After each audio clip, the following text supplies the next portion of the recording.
Кештер қалайсыздар? Қайырлы кеш, мынау сіздің орныңыз аға. Ойбай, рахмет ағау келгеніңізге деп. Қайырлы кеш, қалдарыңызға кешірім сұраймыз, күттіргеніміз үшін бір себептерге байланысты осылай шығып қалдық. Қош келдіңіз аға. Қош келдіңіз аға. Рахмет. Рахмет, қош көрдік. Өздеріңізге бір шапалақ ұрып қойыңыздар. Трендстан оқып келген адамдар қанша? Әні, бүгін подкаст болмайды деп ондайша. Алдап шақырдық, бұл тұзақ. Концерт самой еді ғой, братаным. Соны айтам. Біз чуть болмағанда Шымкенттегі концертке ұшқалы отырдық. Отыра беріңіз қалайынға, сізге бәрі жарып тұрушы ол.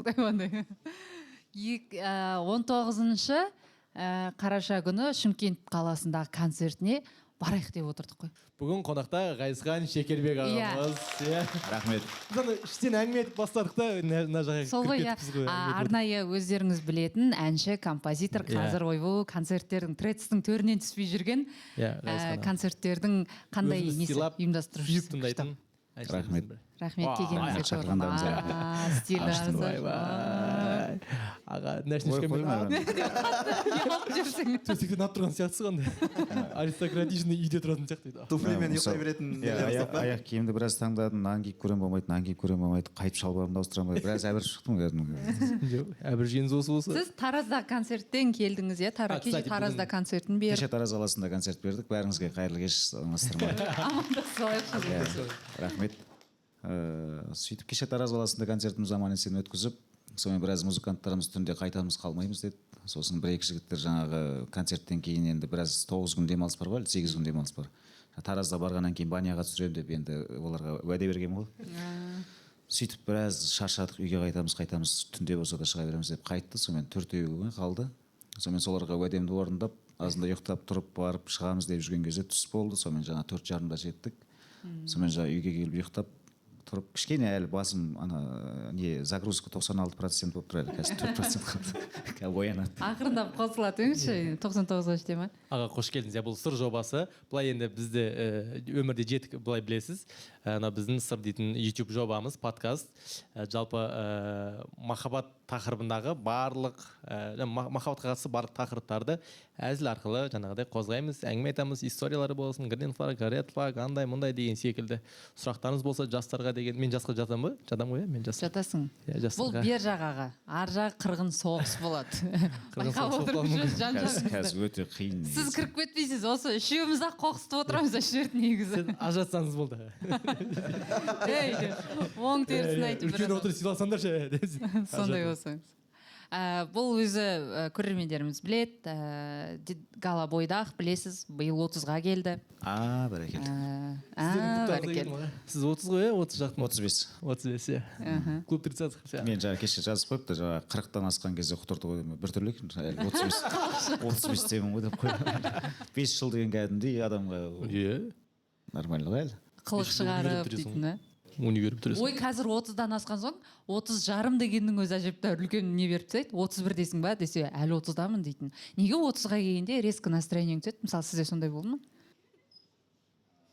30 дегенің қай жыл еді? 30 дегенің 20-шы жыл.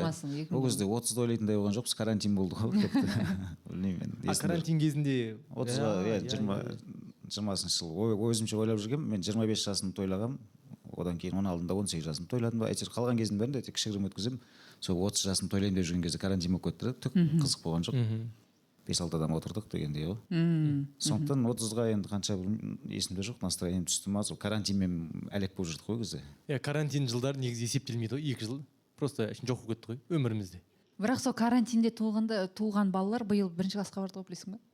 2019-да туғандар. Сондай уақыт өтіп кетті ме уже? Ойлашы, 6-да. 6-ға келді ма? 1-ші классқа барды кейбірі. Сен енді осы жарты ай бұрын ғана 30-ға толдың ғой, көңіл күйің түсті ме? Басында қиын болды. Ойбай, аяқ асты айта саған ше. Сен Басында оған дейін де қайғырған жоқсың ба? оңай болмады енді. Сен 30-ға ұқсамайсың бірақ. Ұқсамаймын ба? Сен жас көрінесің. Жоқ, жас көрінесің. Мен сенің Осыларға мәз болатын болдым мен қазір. сен кәдімгі бір 99 2000 сол 2000 Спасибо. шынымен сөйтіп ойладым. Жоқ, бұрында бала кезде, мектеп кезінде сені наоборот үлкен қылып айтса, мәз болатынбыз андай. Біз ана өзімізден үлкен қыздарға тиісіп жүрдік қой. Соған жете алмай жүрдік. 10-шы класстың қыздарына тиісіп қай жылғысың десе 87-мін деп қоясың. Қойшы ұқсамайсың ғой. Жоқ, 87-мін деп өзің 90-сың ғой. Жаңа 3 жыл қосып айтасың да, ана үлкен болып тұру керек деген сияқты. Кейін барып сол айта бергеніміз қабыл болып кетті ма? Түріміз де сондайға кетіп қалды ма? Жоқ, ғайсызғанағы сіз негізі жас көрінесіз. Кім? Сіз просто шалдармен көп вице етесіз ғой. Солардың қасында көп жүріп қалдыңыз. Орта әсер етеді. Орта әсер етеді ғой. Содан кейін Ондай бар, иә. Қазір бірақ қуанамын негізі сол кісілердің қасында көп жүргеніме. Күшті, негізі олардың әңгімесі де қызық, жалпы маған ұнайды олардың приколдары қызық. Жастарды жаман деп ойламаңыз. Жоқ, Бұл жақта да қызық нәрселер көп. жоқ, бар. Енді мен аналарға кішкене енді жақсы отыра беріңіздер деп енді қазір енді біз жаққа келіп жатсыз. Қайтесіз олар тастан. Бірақ біз шынымен сіздің жасыңызда өзіңізден естіген кезде таңғалып қалдық. Ана кісілердің қасында как будто сіз солармен жасты болып сияқты көрінесіз. Сол көбісі сол ортаға қосып жүрген едік, қазір сол қайтадан қайға кетіп бара жатырмын деп қашып бара жатыр. Ақырын ұйықтатып, олар өйткені ары қарай қартайып бара жатыр. Сен қашу керек болды уже. Альфамен фит жасаңызшы. Альфа тобымен. Білесіз ба Альфа? Сондай естігем, шынымды айтайын. Естігем, бірақ енді былай көрген емес, танысқан емеспін. Енді бір қанаттарыңыз көп болып кетеді бірден. да? Онда танысу керек. Қазір сіздің тыңдармандарыңыз ретінде зумерлер қосылып жатыр. Миллениалдар, онсыз да сіздің тыңдармандарыңыз. Миллениал дегеніміз 81-ші жылдан 96-шы жылға дейін туғандарды миллениалдар деп атайды. Ол біз сіздің негізгі тыңдармандар. Енді қазір сізді Тредста талқылап жатқан ол зумерлер. Мына кісі 2 сағат концерттің өзі деген 2 минуттай өтті деп, қандай керемет, музыканттары қалай күшті деп бір тенденция басталып кетті аяғы. Қазір көрермендердің барлығы зумер сияқты, менің ойымша. Зумерлер сіздер ма? Миллениалдар бар ма? 81-96. Бар. Ялып отыр ол кісілер просто. Миллениал екенін айтып қоюға. Осы сөздерді кім шығарған? Мен шығарғам. Мен шығарып алған сөздер ғой. Сол амал жоқ көніп жүр ғой, әйтпесе. Мысалы айтуға ұялып отырмын да, дұрыс айта алмаймын. Қалай дейсіз? Миллениал. Миллениал. Иә, миллениалдар. Ой, мына сөзді қайтып айтамын дегенше қайтып қаласың. Миллениал. Минералдар дей салсыз. Жоқ, енді біз мысалы оны бүйтіп айтатын болсақ ұзақ қой. Біз 80, мынасы мазасы кетті ғой. 81-ші жыл. Міне екен ғой мынаның арты қазір.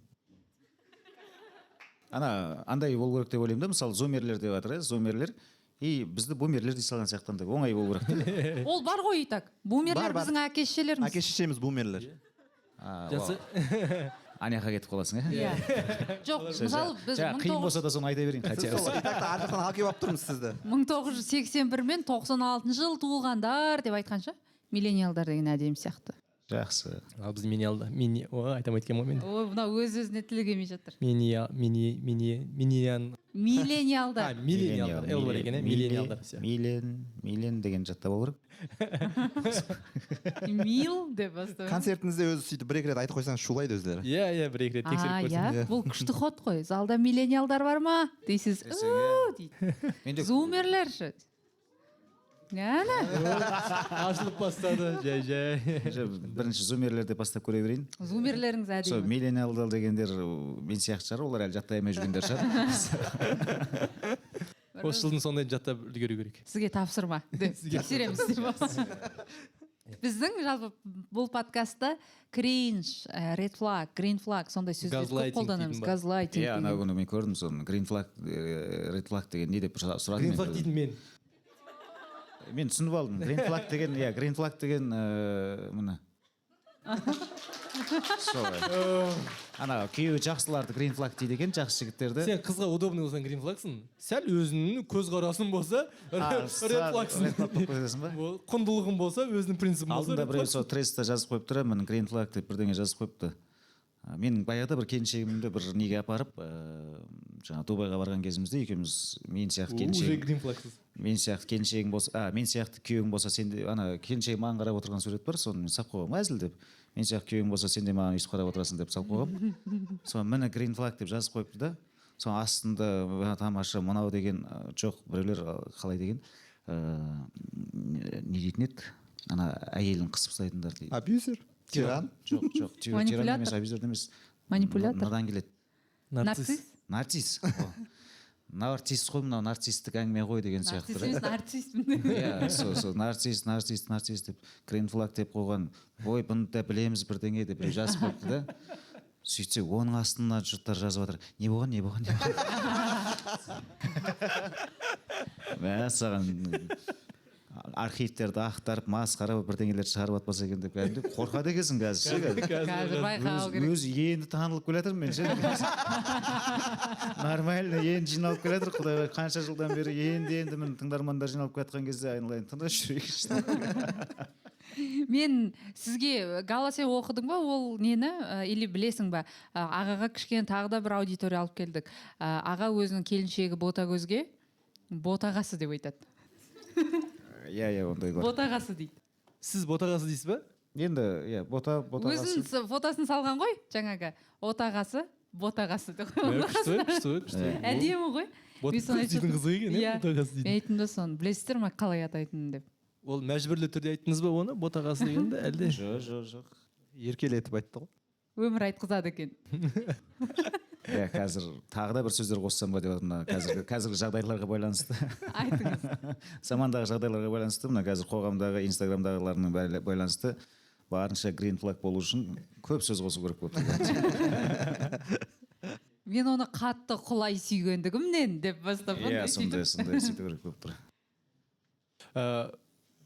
Жеңгемен сіз келмейсіз сұхбаттарға, иә? Негізі жеңгемен шақырғыңыз келді? Иә, мен басында айттым енді оған осындай ұсыныс айттым. Басында мен де бізге енді айтатын әңгімеміз біздің отбасымызда енді Аллаға шүкір көз тимесін, бәрі жақсы да.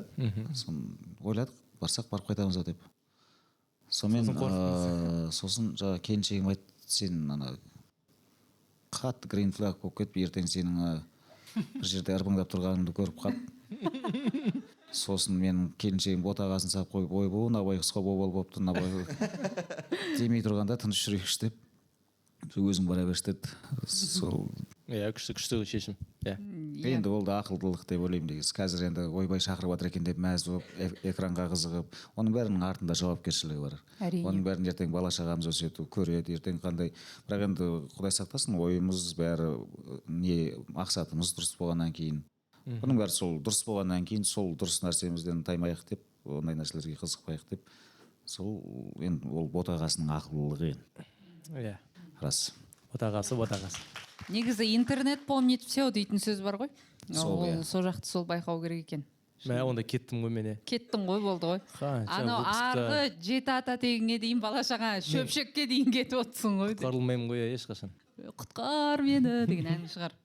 Сол кезде құтқарып алады. Жоқ, бірақ қайдан білесің, мүмкін ол кезде заман басқа болып, біздің атамыз кезінде дұрыс айтқан дейтін хуже болатын сияқты заман. Жоқ, сен атамыз дұрыс айтқан, міне деп айтса ше. Бейшара атамай тілден кетіп тұр деп. Өзіне де бар екен ғой сорлы. Өзіне де бар екен ғой сорлы. Әзіл айтам деп. Сыпылдамай отыру керек еді деп. Немерелерім, кешіріңдерші. Аталарың қатты қателесіп жүр. Аталарым дем алды. Аталарына жарасады, ол кезде бойдағы еді деп айтады. Мен қазір бірдеңе құртып отырсам, маған енді жараспайды. Саған жарасады, бойдақсың. Бойдақ кезінде бәрі күшті ғой, бәрі жарасады. Бойдақ кезде істеп үлгермей қалған, или бір арман болып кеткен қандай нәрселеріңіз бар? Мысалы, қазір сіз үйлендіңіз, пәленбай жыл болды. Ай, осы нәрсем бір қалып кетті бойдақ кезінде дейтін. Типа бойдақ кезінде жүріп алу керек еді деген сияқты ма? Жүріп алу керек еді, мүмкін қыдырып алу керек еді, может бір жаққа барып келу керек еді, ананы алу керек еді деген сияқты. Менде бәрі алаңсыз болды. Поверь мне, Гала. иә енді бәрі Өз бойдақтығыңызға ырзасыз. ризамын керісінше өтіп кеткен қатты Да. сондықтан бәрі дұрыс қайта Трэц жоқ заманда деңізші. ештеңе жоқ заманда жүріп қалдық қайта Аргумент жоқ, не жоқ, дәлел жоқ дейсіз ғой, көрсететін ешқандай. Шынымен де, иә. Иә.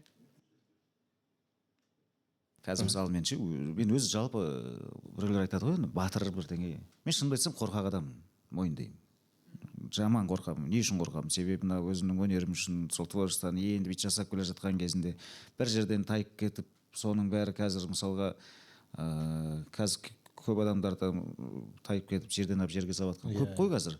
Соларды елестетіп көремін да ана байғұсқа қалай қиын қазір. Мысалға маған құдай сақтасын басыма түссе мен білмеймін қалай болатынын. Өйткені мен өзім жүрекке қатты алатын адаммын. И сондықтан қазір бірдеңеден әзілдеп отқан кезінде де мысалы мен әзілдегенді жақсы көремін. Шынымен әзілдеп. Дастарханда солтық талай өлтіреді. Ондай әңгімелер жіберіп отырған. Қазір қорқып қалдым кәдімгі ше. Сол сөзім, сол әзілім, сол оны қандай оймен айттым, ондай қарамайды да, алады да, қырқып алады да, сол болды, сол сөзіңе сен жауап бере алмай. Ары қарай сенің ақталғаның қызық емес. Ой, ол кезде мен дейді, болды ана басында керек бізге деген сияқты. Сондайдан қазір кәдімгідей әр сөйлеген кезінде жаным қалмай отырады. Мен қазір мына сөзім қалай болды екен, жаңа қалай бойдақ кезінде алаңсыз жүрдім ғой. Сол сөзіме уайымдап отырмын да мысалы. Кешір шаға. Ағамай. Сіз өзіңіз айтып бердіңіз, енді сол жерді қияды обязательно. Редфлагқа кетті. Сондай болып жатыр да кішкене, білмеймін неге ондай екен. Қазір бәріне осы бір ермек сол бір адамдағырды алып бытшын шығарып ести тастап, так, мынау кетті. Так, келесі мынаны жақсы деп жүрген ек, оказывается ода да бар екен деп оны тағасып алып оны бытшын шығарып соны не істемекші екен деп ойлаймын да, бәрін қирап тастап сосын міне біз сияқтылар шығу керек деп олар шығады жарайды. Олардан да табылады ғой. Жындылар табылады. Білмеймін, мен түсінбеймін жалпы. Не үшін, қайқа бара жатыр, неге ұқпадым мен соны. Жоқ, мүмкін аға... Или өзім ана жаңа сәл қуыстап жүргеннен кейін ба десең. Ойнайды. Мына жерінде алып тастайсаң. Жоқ, біз мүмкін қорқа бергеннің кесірінен осындай болып отқан шығар. Жаңағыдай, как есть, солай айтып қорқып жүре берсек не болады екен. Жоқ, ол адамның табиғатына байланысты деп ойлаймын. Мысалға бір адамдар болады. Жалпы өмірі... Табиғаты кешірімді, иә? Жоқ, өзі жалпы уайымсыз адамдар болады да. Ештеңеге уайымдамайтын бір еркектер болады өзі. Бірдеңе бүлдіреді да, ертесіне ол туралы ойланбайды да, өзіне ары қарай кете береді. И ол адамдарда бәрі жеңіл болады өзі. Біздің батялар ғой. Иә, шынымен сондай адамдар. Иә, менің әкем де сондай еді. Ал адамдар табиғатқа бөлінеді ғой өзі, әркім әртүрлі табиғат. Мен мысалы ондай емес. Мен бірдеңе сәл бүлдіріп қойсам, өз-өзімді жеп, кінәлап, жерден алып жерге салып, өз-өзімді кешіре алмай, біраз уақыт қайтадан өз-өзіңізге сот жасап, да? Қатты қиын сол. Ол табиғаттың өзі. Сол қиында, сондай кездерде содан кейін кішкене сол осторожно жүресің. Ал жаңағыдайларға мен қызығамын өзі. Болды ма, болды. Не болыпты деп ары қарай кете береді. Күшті. Бір шетінен расында да солай. Енді адам болғаннан кейін адам қателесуге құқылы негізі. Ол адам, ол пенде. Ал енді жаңағыдай молодец, сен жақсысың, мақтап, сен тамаша, жақсы келатсың деген сайын ананың бәрі негізі мақтауға, мен мысалы мақтау көбейген сайын керісінше менде андай не болады. Жауапкершілік пайда бола бастайды. Ана адамның көз алдында бір күн құлап қалмасам болар еді. Ана адам мені бүйтіп тұрып сол кезде бүйтіп қалмасам екен деген сияқты. Менде керісінше мақтаған саны дайындайсып, ондай жоқ менде. Менде керісінше андай үрей пайда. Тағы да бір міне мен де саған сенемін деп біреу тағы да бірдеңе ұстатып кеткен сияқты қолыңа. И соның бәрін алып алғаннан кейін сен соның бәріне жауапты сияқтысың. И сондай нәрсе. Ал енді одан бөлек енді кей кездерде мен де бір құтырып кетесің ғой, еркелеп кетесің, өзіңнің достарың арасында болмаса бір ешкім жоқ ау деп бір болады ғой енді. Сондай жерлерің шығып кете ма деп ойлайсың кейде ше. Адамсың ғой, мен де демалу керек қой дегенде. Жаныма. Сондай кішкене не істедіңдер ағаны? Иә, сондай кішкене сондай бар енді. Ол аға сіз мақтамаймыз, әндеріңіз онша емес. Рахмет. Не киіп алғансыз дейді. Жамандайық па тек? Жамандайық па қалай. Қазір мен 1 минутқа. Қайда деп. Бізде осындай да болады. Деген жағдайлар, білмеймін. Мен емес, мен кінәм жоқ. Өзі кетіп табиғи қысым ба? Жоқ, ондай да нәрсе емес екен. Табиғи қажеттілік. Табиғи қажеттілікпен кетті ма? Мүмкін, иә, білмеймін нақты. Аға, турларыңыз Алматыда болайын деп жатыр, иә? біздің әйтеуір Алматыда Шешілді ғой. 21 желтоқсан күнін шештік. Әні. Міндетті түрде бүйтіп келіңіздер. шештік өте. Осы жердегі 100 адам, міне, сіздің клиенттеріңіз деп қатты ауырал қойын ба, айтсам десем. Рахмет. Көрермендеріңіз, 100 адам тыңдармандарыңыз. келсе ақтамайды. Толтыру керек қой, қанша 2,5 мыңдай адам, иә? 2600 адам. 2600 республика сарайында болады, құрметті алматылықтар, қала қонақтары 21 желтоқсан күні. Ақшаларыңыз, стипендияларыңыз бәрін іркіп, дайындап, ертеңнен бастап сатылымға шығады, иә, билеттер. Ертең шығады, бұйырса. Иә, алып Иә, алып алыңыздар, үлгеру керек, ертерек. алып үлгеру Стипендия керек. түстің өзі, деп сондай. Біз өзіміз бүгін Тараздан жолдан келдік қой машинамен, жаңағы 3-4 музыканттар Алматыны шешілді болды, енді жасай береміз деген сияқты афишаларын дайын болыпты, соларды сөйлесіп отырдық сет ұстаған жерлерде. Сосын жаңағы музыканттармен отырып алдық та Алматыда, енді Алматыда кішкене позитивті көбейтейік, тағы да бір өлең қосайық, ананы көреміз ба, бізге бір восточный бірдеңе жетпей жатқан сияқты рэп концерттерде кішкене сол әр өлеңді айтып көріп, біресе жаңа ән шығарып көреміз ба деп, сондай біраз Алматыға келгенше бағана Алматыдағы болатын концертті қиялдап келдік, кішкене бір елестетіп, бір тағы да бір ерекшелік болу керек қой Алматыда. Қазірде болып жатқан концертіміз жалпы жаман емес, бәрі энергетикасы риза болып шығып жатыр, бірақ дегенмен енді өзің үшін өзің қанағаттанбайсың ғой әрқашанда. Сол Алматыға бір тағы да бір қызықтар қосқымыз келіп тұр. Күшті. Қуаныштымыз. Енді қазіргі сіздердің қалалар аралап жасап жатқан турдағы концерттеріңіз, сіздер жалпы сол бағдарламамен бардыңыздар ма, әлде көрермендердің махаббатына, ықыласына қарай бүйтіп жаңа аяқ асты бірдеңе шығарып жібердіңіздер ме сол жерде? Өте қызық қой, видеоларын көрдің ба ағаның? тиктокта билеп жатыр, музыканттар бірдеңе ойнап жатыр, бүйтіп қойып, харизма деп. Негізі музыканттардың бәрі билеуге дайын, бірақ негізі мынандай, мысалға менің саксофонист, тромбонист, жаңа трубач жігіт, мен соларды билеткім келеді негізі. Оларға бір хореограф жалдап тұрып, осы өлеңді сендер осылай билейсіңдер. Мен де қосылып билеймін деген. Менде қолымда ештеңе жоқ, анда-санда гитара алатын болмаса. Енді оларды билетейін десең, ол үшін оларға микрофондарына жаңа саксофонның өзіне жалғанатыны дистанционный. И жаңа өздерінің наушниктер бар, бір-біріміз еститін. Сол барлығы дистанционный болу керек. Ал енді дистанционный микрофондарды кеше уже гастрольде бастап кететінен бейді. Олардың барлығының техникаларын бәрін есептесек, кәдімгідей қымбат екен. Сонымен амал жоқ, біз шнуровойға ауыстық, сол жерде ғана тұрады, сол жерде қақиып тұрады деген сияқты. Сонымен енді Алматыға енді бұйыртса сол дистанционныйларын алып беріп, кішкене сондай бір шоуларды жасап, кешеде Күшті. қосқым келген, бірақ енді жаңағыдай енді шығын жағынан енді 14 адам болып жүрдік, оның 10-ы музыкант, қалған жаңағы Световигіміз бар, өзімізбен бірге жүрген, ол Қостанай қаласындағы театрда жұмыс жасайтын Световиг. Световикті алып жүрсіздер ма бірге? Светпен жұмыс, Оңай емес, концерттің артында. Соның бәрінің жаңағы шығыны бар, әр бізден бөлек алдымызда бір машина жүреді, ол барып барабандарды құрады жаңағы. Соның бәрінің шығынымен жаңағыдай бір ойымыздағы нелер жасай алмадық кішкене. Енді Алматыда, ертең Шымкентте көреміз деп отырған, өйткені кішкене зал кең, адамдар көп болған сайын билеттің де ақшасы көбейеді, ол ақшаны жаңағыдай дұрыс нәрселер тағы да қосуға мүмкіндік туады. Ал енді жаңа біз барған қалаларда, Батыста, Семей қаласында мысалға 400 орын. Өз-өзін жабады тек қана. Өз-өзін жаппай қалған жерлер де бар. Жыласаң. Негізі жылағың келеді ше, ойласаң. Не істеп Бәріміз де жылағымыз келеді. жүрміз деп ойлаймын кейде ше, тобырлап бәріміз автобусқа мініп алып, кәдімгі аналардың бәрі тамақ дейді, обед дейді, ужин дейді, біреу бірдеңе дейді. Чикен жейін. Біреу маған үйге ана уже үйде ақша керек болып жатыр екен, қазір осындай ақша бере тұрасың ба деп біреу келеді. Расчет. Соны бірақ сахнаға шыққан кезінде жаңағы 2 сағат концерттің ішінде жаңағы проблема бәрі ұмытылады. Иә. Өйткені музыканттар мен расында да андай мен мысалы тромбонист бізде Нұрасыл деген концерт бойы сонша таныстырған сайын Нұрболсынды Нұрасыл дейін біресе әртүрлі Нұрболсын ағамыз. Ол профессор кәдімгі өзінің инструментінде. Ол басқа инструмент, сол инструментті ойнап жүрген адамдар ол звукты шығарамайды. Мысалы ол соны әбден зерттеген бір қызық звуктар шығарады, анадан бір шоулар жасайды да бір инструментпен. Адамдар концертке келген кезінде бір тұрады ғой, мынандай инструментті, оркестрдің зонового деген несі сияқты, инструменті деген сияқты. Бірақ ол бір қызық инструменттер шығарады, и сонысымен қызық.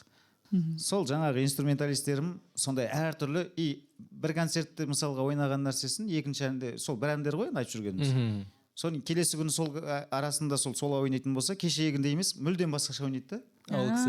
Иә, келесі күні басқаша ойнайды. Маған қызық сол. Сол уақыттарда ана әрқайсысы әртүрлі қуған кезінде мен кәдімгі сол жерде демаламын. Менің демалып жатқаным, біз бір-бірімізден демалып жатқанымыз, инструменталистердің өзі бір-біріне ойнап жатқан кезде, мынау өйткені түсінеді ғой музыканы. Олар демалып жатады, оны көрген халық та сезеді оны. Олар да бір кезде біздің атмосфераға кіреді и демалыс пайда болады. Содан кейін жаңағыдай сол сәттерде мен ойлаймын, шығын, жаңағыдай пайда жоқтығы бірдеңесі бәрі ойдан шығып кетеді. Қайтадан аналарды жақсы көріп кетемін. И осылай жүріп жатырық. Иә, күшті. Бұл ақталады. Бұл концерт мысалы сонда біз көктемдегі одан бір жыл бұрынғы турлардан қарағанда өзгешерек болып тұр ғой демек, иә? Олардан өзгеше. Мен де ойлағам басында қайталағым керек жоқ қой, мен майда бердім ғой концерт деп. Сөйтіп қарасақ бізде басқа концерт басталып кетті кішкене. Біз бір-бірімізге үйренгенбіз. Олар менің әнімді біледі. Сенің әніңді былай қууға болады білесің ба деген сияқты қылық шығара бастады олар деген. Өзімді үйретіп. Иә, ана әндеріміздің өзі қайтадан бір жаңа бір нұсқада бір қызық болып келе жатыр да, содан кейін сол болды. Өткенде фестивальда күшті выступать етіп шықтыңыздар ғой. Сіздің алдыңызда бағана айтып отырмын, сіздің алдыңызда хитмендер шықты енді, жаңа Илхам шықты, Калифорния шықты, Мираж шықты деген. Сосын бар Деля шықты, Деля көр, сосын ең соңында Ғазизхан ағам қойып қойған. Ғазизхан ағам өзі шығып айтып отыр енді, мен соны қойып қойғандар не, мынандай типа качающий әншілерден кейін деп еді. Жоқ, наоборот, халықтың бәрі. Біз сондайын сізді күттік, сізді қашан шығады екен деп. Просто біз музыканттар мас болып қалатын болды да. Сол біз 4-те барғанбыз дайындыққа.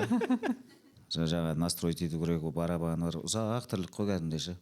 Сонымен бірінші барып алдық, бірінші настроить еттік, ол ұзақ болды. Сонымен сөйтіп келіп сағат әрең дегенде 7 болды. Біз қаншада әлі 8:30-да қаншада басталды өзі? 8-ден аса басталды. 8-ден аса басталды. Біз қашан шығамыз десем 10:30-да да примерно. Артына келіп жатыр шетіндер. Музыканттарыма қарап уайымдаймын. Көп ішпе, жоқ, нормально дейді да. Сосын сөйтіп біреу сен көріп қаламын мысалы, сенімен бірге әңгіме айтып қаламын. Далаға шығып кетеміз, темекі шегіп келемін деген. Жақсы. Таза ауа жұтып әңгіме айтып. Иә, таза ауа жұтып деген. Сөйтіп келсең, аналар уже жақсы болып қалған. Кішкене жүр нормально деп. Түсе алмай тұрмай. Диск не жерде? Кәз. Өтіп кетіп отыр. Сондайлар кішкене мысалы халық айтады бәрі күшті болды, мысалы жазып жатыр керемет болды деп. Ал мен кәдімгідей ана жерде жыным кеп тұрды. Ана халық шулап жатыр, соның рахатына кіре алмай тұрдым. Енді кірейін деп жатсам, мынау бір қисық нота басып тұр. Аға артқа бара береді деп көрдік қой. Сонымен мысалы мен айтқам, басында просто фон ұстап тұрыңдар, мен шығайын амандасайын, сосын барып көріктімді бастаймыз деп. Мені хабарлады, анау уже ритм ұрып отыр. Шыға салып, менде мысалға өзім музыкант болғаннан кейін өзім аранжировкаларын жасаймын, мысалға болдың барлығы ана мен миыма тиет кәдімгідей. Біреу сәл артық бірдеңе ойнайды, болды, мен ән айтып жатқан кезде сахнаны ұмытып кетемін. Сол түрім бұзылады, менің андай әртіс екенін ұмытып кетемін. Ол өте непрофессионализм негізінде. Әлі келе алмай жатырмын соған. Бірақ енді ол менің ауруым, перфекционист дейді ғой. Бұл анау что-то бірдеңе не то ойнады, менде тыңқ етіп анау тиеді да сөзін ұмытамын бір кезде. Не айтып соның кесірінен, ананың кесірінен. Содан кейін мен музыканттарым уже қорқатындары группадан кеткен, мысалға сөйтіп іріктелгенбіз. Қорықпай өзінікін істеп кете беретіндер, бір қызық нәрсе істеп жатса мен жақсы көремін. Одан сайын дамытып жатса. Үйлессе. Хотя бы сол өзінің оригиналына жетпей басқа бірдеңе істеп жатса, ол мен миыма тиеді, сосын басталады менде. Қаяқта тұрмын, арена маған қызық емес, сонымен алысқым келеді кәдімгі. Не ойнап жатсың деп ше кәдімгі. А ол жерде басынан аяғына дейін сондай болды. Біз вообще байқаған жоқпыз ғой оны. Сол айтып жатырмын ғой, оны халық байқамайды, ол менің ауруым. К сожалению, ол өзім ғана білетін нәрсе, и сол орысша қалай кетті. К сожалению. Өзіме жаман естілді ғой. Құлаққа тиді ма? К сожалению. Әдемі бір орысша сөйлейтіндер бар. Айтшы, сен айтшы. Айта алмаймын. Айтшы енді, к сожалению, айта аласың. К сожалению. Нормально, жаңағындай бір жысы көп болып кетті. К сожалению, вы очень круто поете. Сондай. Бір звук шығып жатыр, Қандай звук? Главное, люстра қимылдамаса болды ғой, нормально. Суды іше беруге бола ма? іше беріңіз сізге. Жоқ, ана жаңа жылда өтірік андай не қойып қояды ғой, білесің ба? Не шампанский қойып қояды ғой, өтірік. Азында тұрған ол кешке дейін тұрады ғой. Центрда тұрмай тұр. Центрда емес. Люстраны қатырыпсыздар енді.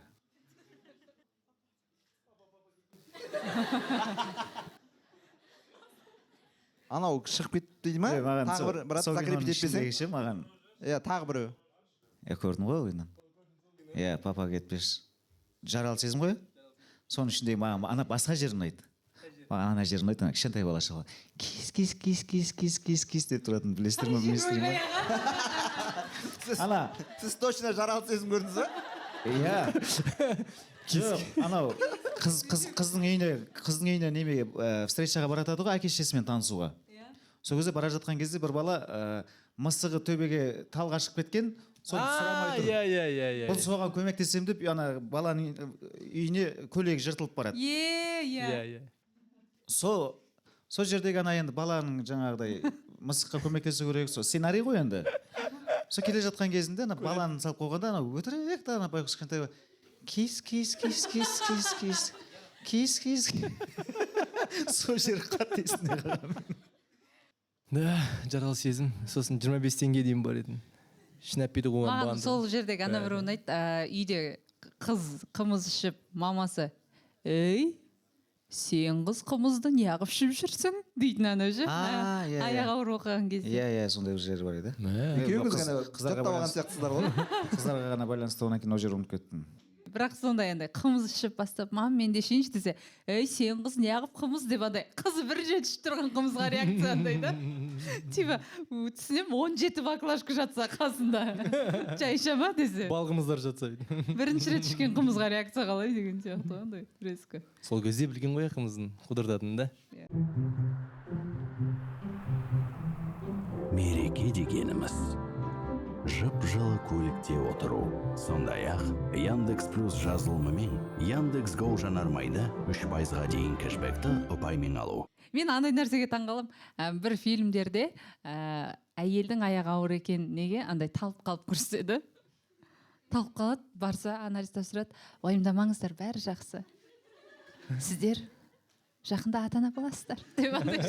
Неге көрсетеді? Талып қалу арқылы көрсетеді. Талып қалу арқылы көрсетеді оны тек қана аяғы ауыр. Енді больницаға апару керек қой бір бәлеға. Иә. Сол жерден білу керек. Олар басқалай білмейді. Еще алдында бір фильм ба, сериал ма білмеймін. Апарып тұр ғой. Содан кейін айтады да, сіздің аяғыңыз ауырса, мүмкін емес. Аяғым ауыр болатындай болып қойды ма? Деп андай үйленген адам қалай мүмкін емес демеуі мүмкін ғой. Аяғы ауыр демекші маған бір осы Қызылорда жақтары негізі айтқыш қой. Бір анекдот есіме түсіп кетті, айтып берейінші. Ақыры енді әзіл ғой, бағдарлама әзіл. Әзіл екен көреміз сонына. Сонына қарай жауап береміз. Түк өтпей қалса, бір үлкен кісі 50-лердегі кісі ғой енді, әйел екеуі, баласы жас жігіт үйленген, келін түскен, сон келіннің аяғы ауыр болған. Сөйтіп жүрген кезде өздерінде келіншегінің екіқабат болып қалыпты екеуі бір сәттерде. Сонымен ұялып жүр дейді. Өлә масқара, келін екіқабат, мен де екіқабат болып қалыппын деп. Енді ертең ішіміз шыға бастайды. Қазірден бастап айтамыз ба, қалай қыламыз оны? Бір түрлі ғой, ұят, позор, келінмен жағаласып деп. Өздері үлкен болғаннан кейін ұялып жүр ғой енді. Сонымен сен балаңа айтсайшы деп. Енді өзің еркектердің арасында өздерің айтып отқан кездерде бір шай ішеткізіп көресің ба? Бізде так нормально деп айтасыз деген сияқты. Сөйтсе еркек те ұялып отыр екен да, жаңа қой депті ол. Әйелдердің әңгімесі ғой. Жаңа сен менде де сондай сияқты ма деп сен айт. Екеуі шай ішіп отырып түнде. Сен айт. Мен айтпаймын, сен айтпаймын. Ақырында не керек, еркек жеңіпті да әйелін айтып, сен айтасың болды. Мен айтпаймын. Сонымен әйел жарайды деп көрініпті да. Сонымен еркек кетіп бара жатып. Бірақ менен деп айтпай қойшы ұят. Жақсы. Әдемі. Бізде бұл эксклюзив. Қонақтың анекдот айтып бергені. Ой, анекдот жетеді. Мен анекдоттарым еще өтімді. Еще біреуін өткізіп алған екен, уже уверенмін. Шалқалып па, шалқайып етіп жатса уже. әнді былай уверен айтпаймын деңізші. әнді уверен айта бастадым осы соңғы кездері. Бұрындары ондай емес еді. Ағам бір екі анекдотын айтып берген білемін, бірақ өте қара әзілге жақын анекдоттарыңыз бар бір екі. Есімде жоқ. Ондай әңгіме ой одай ма айтпаймын айтпаған сияқты. Өлтіреді. Менікін бәрі осылай мәдени жеткізді. Про Мен шалдардың қасында көп жүремін ғой. Олар мәдени жеткізеді ғой. Сендер сияқты бұл жеткізбейді ғой. Четко жеткізеді. көңіліне тигізбей дейсіз ғой бүйтіп. Тигізбейді. Ал екінші жұп болсын аға. Жұп болсын. Жақсы. Енді қазір есіме түсіп тұрғаны қайсысы? Ой. Так, сіз есіңізге түсіруге алуға уақыт керек пе кішкене? Жоқ, Келіп тұр ма? Келіп тұр негізі просто өзіңіз айтуға күліп бола ма болмай ма соны. сіз соны дайындала беріңіз. Бәрі болады. Бола ма? Дайындала беріңіз. Болады. Болады екен, нормально екен. Кеттік. Есіме түсті. Бізде Қызылорда, Шымкент жақтарда яда дейді. Қалай? Яда. Яда. Бірдеңе айтқан кезде. Яда. Нуда деген сияқты. Яда. Яда дейсің ғой, яда. Тараз жақтарда. Бар ма сонда сіздерде? Яда дейді. Сол яда дейтіндер ғана түсінеді да бұл әңгімені. Сол бір ауылда бір қыз бар екен. Былай айтқан кезде историясы онша емес қыз ғой. Оны анау да білет, мынау да білет, бүкіл ауыл білет. Сол ауылда еще бір балаға тиген ғой. Ана бала алып келіпті да әкемен әкесі таниды екен да ана қызды. Оңбағаннан бәрі біледі ғой. Позор ғой, бет жоқ. Қалай? Жоқ, әкемен осы қызды ғана сүйем. Ешқандай көндіре алмайсың. Болмаса мен кетемін деп. Ана бала да ерке. Сонымен ақыры не керек? Алыпты анау. Бірақ әкесі жыны келіп жүр дейді да. Намыстан өліп жүр дейді. Жұртқа қарауға бет жоқ болып жүр дейді. Ана қыз дым сасып жүрген жоқ дейді. Спокойно, келін болып. Сөйтіп бір күні келін екеуі ғана осылай дастархан басында жаңа шай қойып отқан кезде атасы келіп шай құйып отқан ғой. Атасы тиіскісі келіп отқан ғой бірдеңемен. Тістеп бір сөйлегісі келіп жана.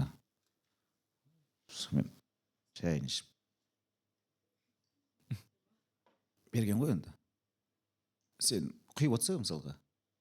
Құйып отқан кезде келін сен баяғыдай қылтың-сылтың жүрісін қойған шығарсың, деген ғой. Сөйтсен келін жаңа құйып отырып түк саспайды дейді ғой. Иә да.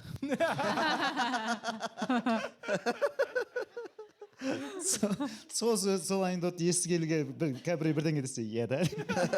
Біліп тұрамын уже. Уже түсініп тұрады, қандай мағына айтып отқанымды бірдеңе десе, иә да. Орбит көп болса шайнағың келе ма? Ойбай, ол тиіспеңіз, күте тұрыңыз. Бізде реклама бар. Құдай, сондай күнге жеттік. Қазір, рахмет.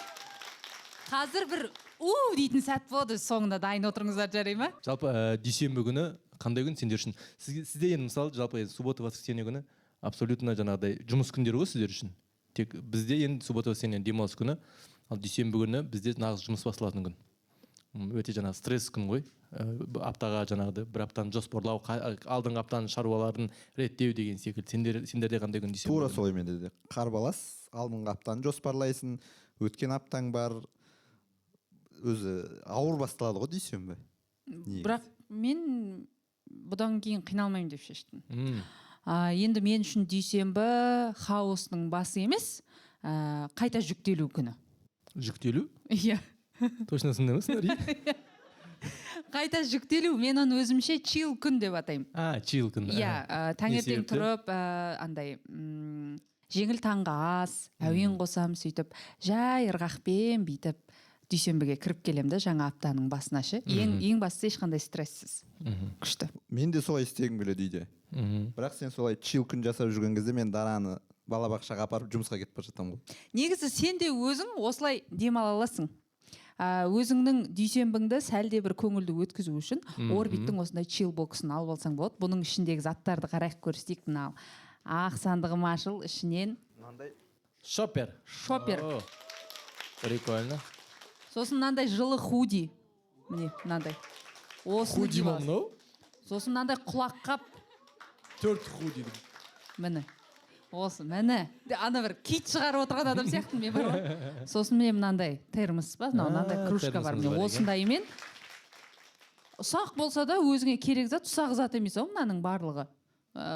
вот осындайларды алып сен де өзіңнің дүйсенбіңді кішкене көңіл күйін көтеретін қылып әдемі қылып алсаң болады негізі. Біз бұл ойынға қалай қатысамыз? Қатысуға бола ма? Қатысу өте оңай. Кез келген мына орбиттің сыртындағы мына штрих-кодты сканерлейсіздер немесе енгізесіздер. Содан кейін 1-ден 30-ға қатысуға болады. Немесе жаңағы аяудан аяу дейтін әншімен бірге бұлар жұмыс жасап жатыр ғой. Осындай чилбокс ұтып алуға болады. Ал егер 3 штрих-кодты тіркесеңіздер, iPhone немесе AirPods Max 2 ұтып алу мүмкіндіктеріңіз бар. Керемет. Бұл ғана емес. Әлі бітпеді ма? Біткен жоқ әлі. Аяу және TikTokта челлендж бастапты қазақша. Онда әркім өз дүйсенбісінің қаншалықты қорқынышты екенін бағалайды.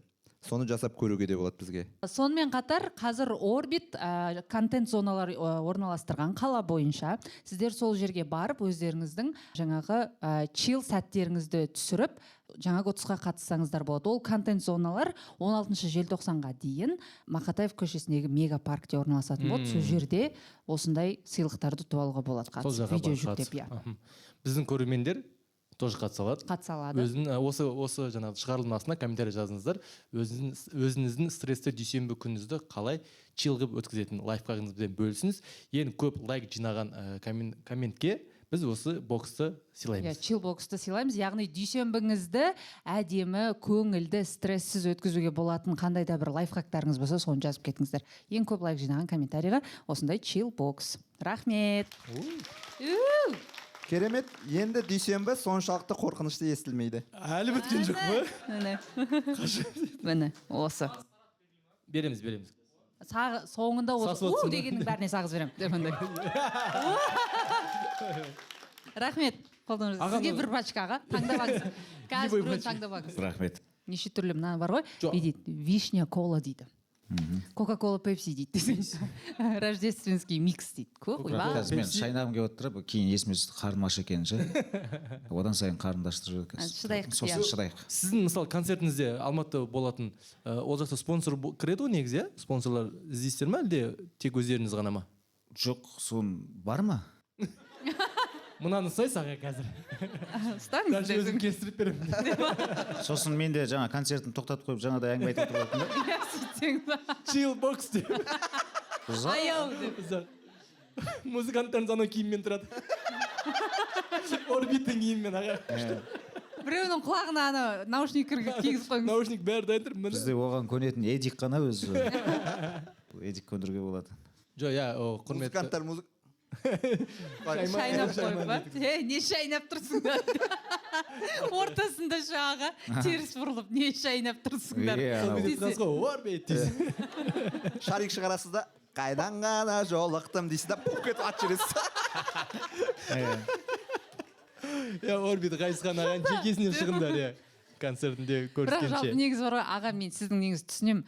Концерт ұйымдастырған кезде, концертпен барғанда бір қалада, осындай үлкен мегаполистерде концерт жасасаң, бір спонсорлардың жетіспей қалатындығы өте қиын. Өйткені, мысалы, Алматы, Астана, Шымкент қалаларындағы жалға алу деген залды өте қымбат қой. Оның, мысалы, мен өзімнің концертімнің несінде де спонсорды ит болып кетті қой іздеп. То есть әр түрлі нәрселер ұсынасыз. Енді сізде мысалы тек сол жерде келген тыңдармандарыңызға айтуға болады. Ал мен деген бар ғой, айналайын тиктогыма, инстаграмма, тредсіма бәріне сап берем деп тұрып айтсаң да қиын табу. Менде мысалы жан-жақта площадка. Мен сол айтқым келмейді. Бермейді дегенші бәрібір. Қиын ғой, шынымен өзің айтқандай қиын жұмыс. Ол үшін менің қасымда бәлкім жаңа менің көмекшім Ерлан, ол кішкене өзі адал жігіт, өзінің жұмысын ғана жасайды. Четкий. Біреулердің көмекшілері болады, жалмауыз бір. Ақша үшін бәрін дайын. Жоқ, шлей ондай емес енді. Иә да? Жаңа не да? Спонсоралы тартуға болатын біледі, оларға барады. Сен үшін бір жұмысты сол бітіріп жүреді кәдімгі. Ғайсқаны білесіз ба, мақтап. Мен өзімде ондай, өзің айта алмайсың ғой. Анау менің қасымда көмекшімде сондай, жалпы ол үшін жаңа қасындағы адам соны шаруаны бітіріп жүрсе, бәлкім мен концертке мысалға шығып жатқан кезінде шетінде бір сурет бірдеңе тұр мысалға осындай деп айтайықшы. Неғып тұр десең, спонсор ғой бірдеңе. Не спонсор? Музыканттардың ақшасын жазады. Мәз болып қаласың ғой кәдімгі. Иә. Да деп. сондықтан ол кішкене жексұрындық жұмыс кішкене, егер жасалса қуана қабыл аласыз. қуана. Так что спонсорлар өзі келіп жатса көреміз. Енді Ғайысхан аға қандай спонсорлар жазушы еді? Витаман. Не хотите? Ондай, Маған қарап ол біліп тұр ғой керек емес екен. Вот ответка. халық маған қарап шығарған ғой деңізші. халық жаңағы сөзіңізден кейін иә да деді ғой экран Көрдіңіз бе, ол анекдот жаңағыдай бірінші айтылған кезде қатты өте болмайды. Содан кейін жаңағы табиғи өмір бақи иліп жүре береді. Іліп алып кете ма? Болды ғой. Андай несі жоқ оның, срок не істеді деген жоқ. Қолайлы жері бар. Қай кезде айтасың, иә да дейді, анау анекдот келіп тұрады осы. Төртеміздің арамызда, осы жердегі 104-іміздің арамызда.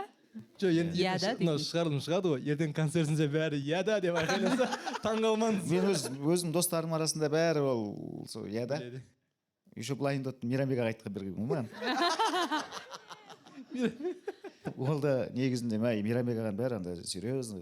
Мейрамбек аға анекдот қалай болды екен? Жоқ, оның юморы деген Өте страшно, тонкий. Жүректен шығатын юмор ма? Өте тонкий ғой кәдімгі. И ол кісіден күтпей қаласың кәдімгі. Ол серьезно, Мейрамбек аға бірдеңе бар, бірдеңе.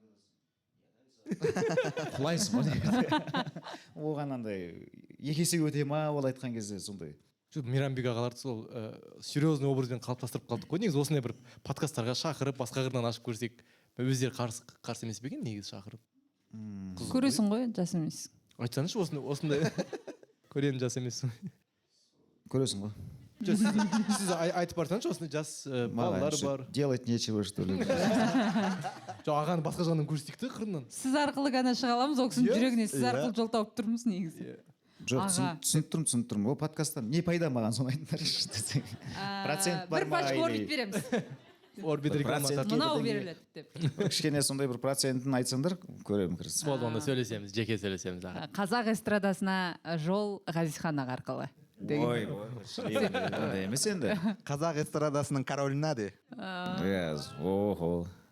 Енді ағамызбен енді біраз жерге барып жүрді ғой. Ағаммен, Мейрамбек ағамен действительно менің осы қалыптасып тағы да бір салмақтануыма кәдімгідей әсер еткен кісі. Оған мен всегда айтыламын. Біреуі, біріншісі ол менің ұстазым Арман Дүйсенов ағамыз, мені Шымкенттен алып келген Алматыға. Ол кісі енді өмірден өтіп. Сол кісі мені кәдімгідей, мен ырбақайдың ырбақайы едім ғой негізі. Тәлпіш. Мына айтып отқан анекдоттардың жаңағы өзің айтқандай расында да бер жағы. Мен бұрындар сол анекдот айтқаныма мәз, біреуді күлдіргеніме мәз. Бірақ ол анекдотты айтып отқан кезде бәлкім оның басқа біреудің көңіліне тиіп кетуі мүмкін. Иә? Сондай жақтарын есептемейтін тұғым бұрын. Ұра беретін тұғым. Сондай жақтардың бәрін тек мен анекдот жағынан емес, жалпы өмірде сөйлеуде болсын, әңгіме айтуде болсын. Соның бәрін Арман аға қырықты ғой, жан жағын бәрін қырқып, турлап, мені кәдімгідей тәрбиелеп, кішкене болса да бір мәдениеттілеп ортаға қалыптастыруға, ортамен араласуға кәдімгі тәрбиеледі. Одан кейін Мейрамбек ағамызбен жүріп, жаңағы Америкаға алып кетті, мен мюзиклдарды көріп, сенен кішкене спектакль түсінесің, бәлкім алдағы уақыттарда саған керегі болады деп, мені алып кетті. Сөйтіп бірге барып, бір шетінен концерт бердік, бір шетінен жаңағы мюзиклдар көрдік. Кәдімгі көп нәрсеге көзіміз ашылып, көп нәрсемен сұхбаттасып келдік. Соның бәрі маған қазір алдағы уақытта қазір осы өнер жолында пайдасы тиіп жатыр. Керемет. Енді менде Мейрамбек аға эстрадан король деп халық атап кетті, халық сондай баға берді. Королевасы кім? Кімді қоюға болады? Мәссаған, ол жерде енді кішкене спорный бізде. Король жағынан ба? Королева жағынан ба? Өйткені біздің халықтың жартысы Роза Рымбаева апамыз жақсы көреді, жартысы жаңағы Мақпал Жүнісова апамыз жақсы көреді. Сондайда өмір жоқ, анау. Сол үшін давай бізде екі королева болсыншы. Иә. Бола ма? Қазір екі королева болып отырды. Қазір енді мен екі королеваны айтып. Ооо, кеттім ба? Қалай дедің, не дедің? Қазір екі королева болу тренд болып отыр ғой дедім. Бір корольдің екі королевасы болу тренд болып отыр ғой дедім. Ол кісілердің бір-біріне не қатысы бар? Не айтып тұрсың сен? Просто айттым аға. бұл өзі сөйтеді өзі. Сондай бала өзі. Өзін бір батып алады. Өзі бір батып, өзі шығады өзі. Ақыры қалқып Жоқ, бетіне. жаңа сен өзіңе екеуі деп атқанды олар қазір басқа атын қояйық, қазір королевалар шешіп алайық. Королева шешіп алайық. Қазір мысалы екі королева деп атық, бәлкім тағы да бар ма екен? Мен қазір біреуді ұмытып кетіп тағы да бір. Сеймош мысалы. Солай. Жалпы ол тақырып жабайық. Қаншалықты романтиксіз? ғашық болсам әжептәуір романтикпін. Ал сіз ғашықсыз ба деп. Менің келіншегім мысалға бір күшті ақылды тірліктер істеген кезде, ақылды жауап берген кезде мен кәдімгідей әйелімді жақсы көріп кетемін. Саған Қайта ғашық боласыз. қайта ғашық боламын. Өйткені біздің де жаңағы қалай еді грин флаг болып тұрғаны шамалы. Көп қой оған причиналар іздейтін болсаң жеткілікті. Менің де әжептәуір шаятыным бар, Құдайға шүкір. Тауып алдық. Солардың бәріне ақылмен әдемі көз жұматын жеріне көз жұмып, түсінетін жеріне түсініп, сондай нәрселерді жасап жатқан кезде мен көріп тұрамын, ол кешіріп, үндемей тұрған, ішінде сақтап тұрған. Сондай кездерде кәдімгі жүрегім деген кетеді ғой. Фарш бола ма, езіліп? Шынымен Аға, мен сізді құтқарайыншы қазір. Бағана сіз бүйттіңіз. Құтқарайыншы? Сол кезде ғашық жағдайым мүшкіл болып отыр. Жоқ, сіз бүйтіп қалдыңыз. Не болды, қай жерден кеттім Мен айтшы. қазір тиктокты білемін ғой, оңбағандар бар, келісуге дайын отыр екен монтажерлар. Сіз бүйттіңіз бағана. Мен сол кезде ғашық боламын дедіңіз.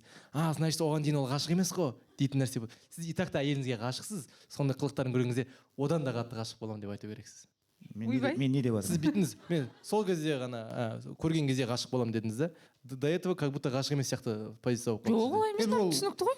Ол енді әйелің ғой, азынан кешейін қарап ғашық болып отырмайсың ғой оған. Да? Ой, мен сені құтқарайын. Өзіңіз бақтыңыз. Мен типа былай ойлағанмын ғой. Мен әйеліме и так та ғашықпын күнде. Бірақ андай Одан сайын ғашық бола Жоқ, беремін. өтірік болып кетеді де. болды, мен шынайылық үшін аға. Шынайылық үшін давай қоямыз.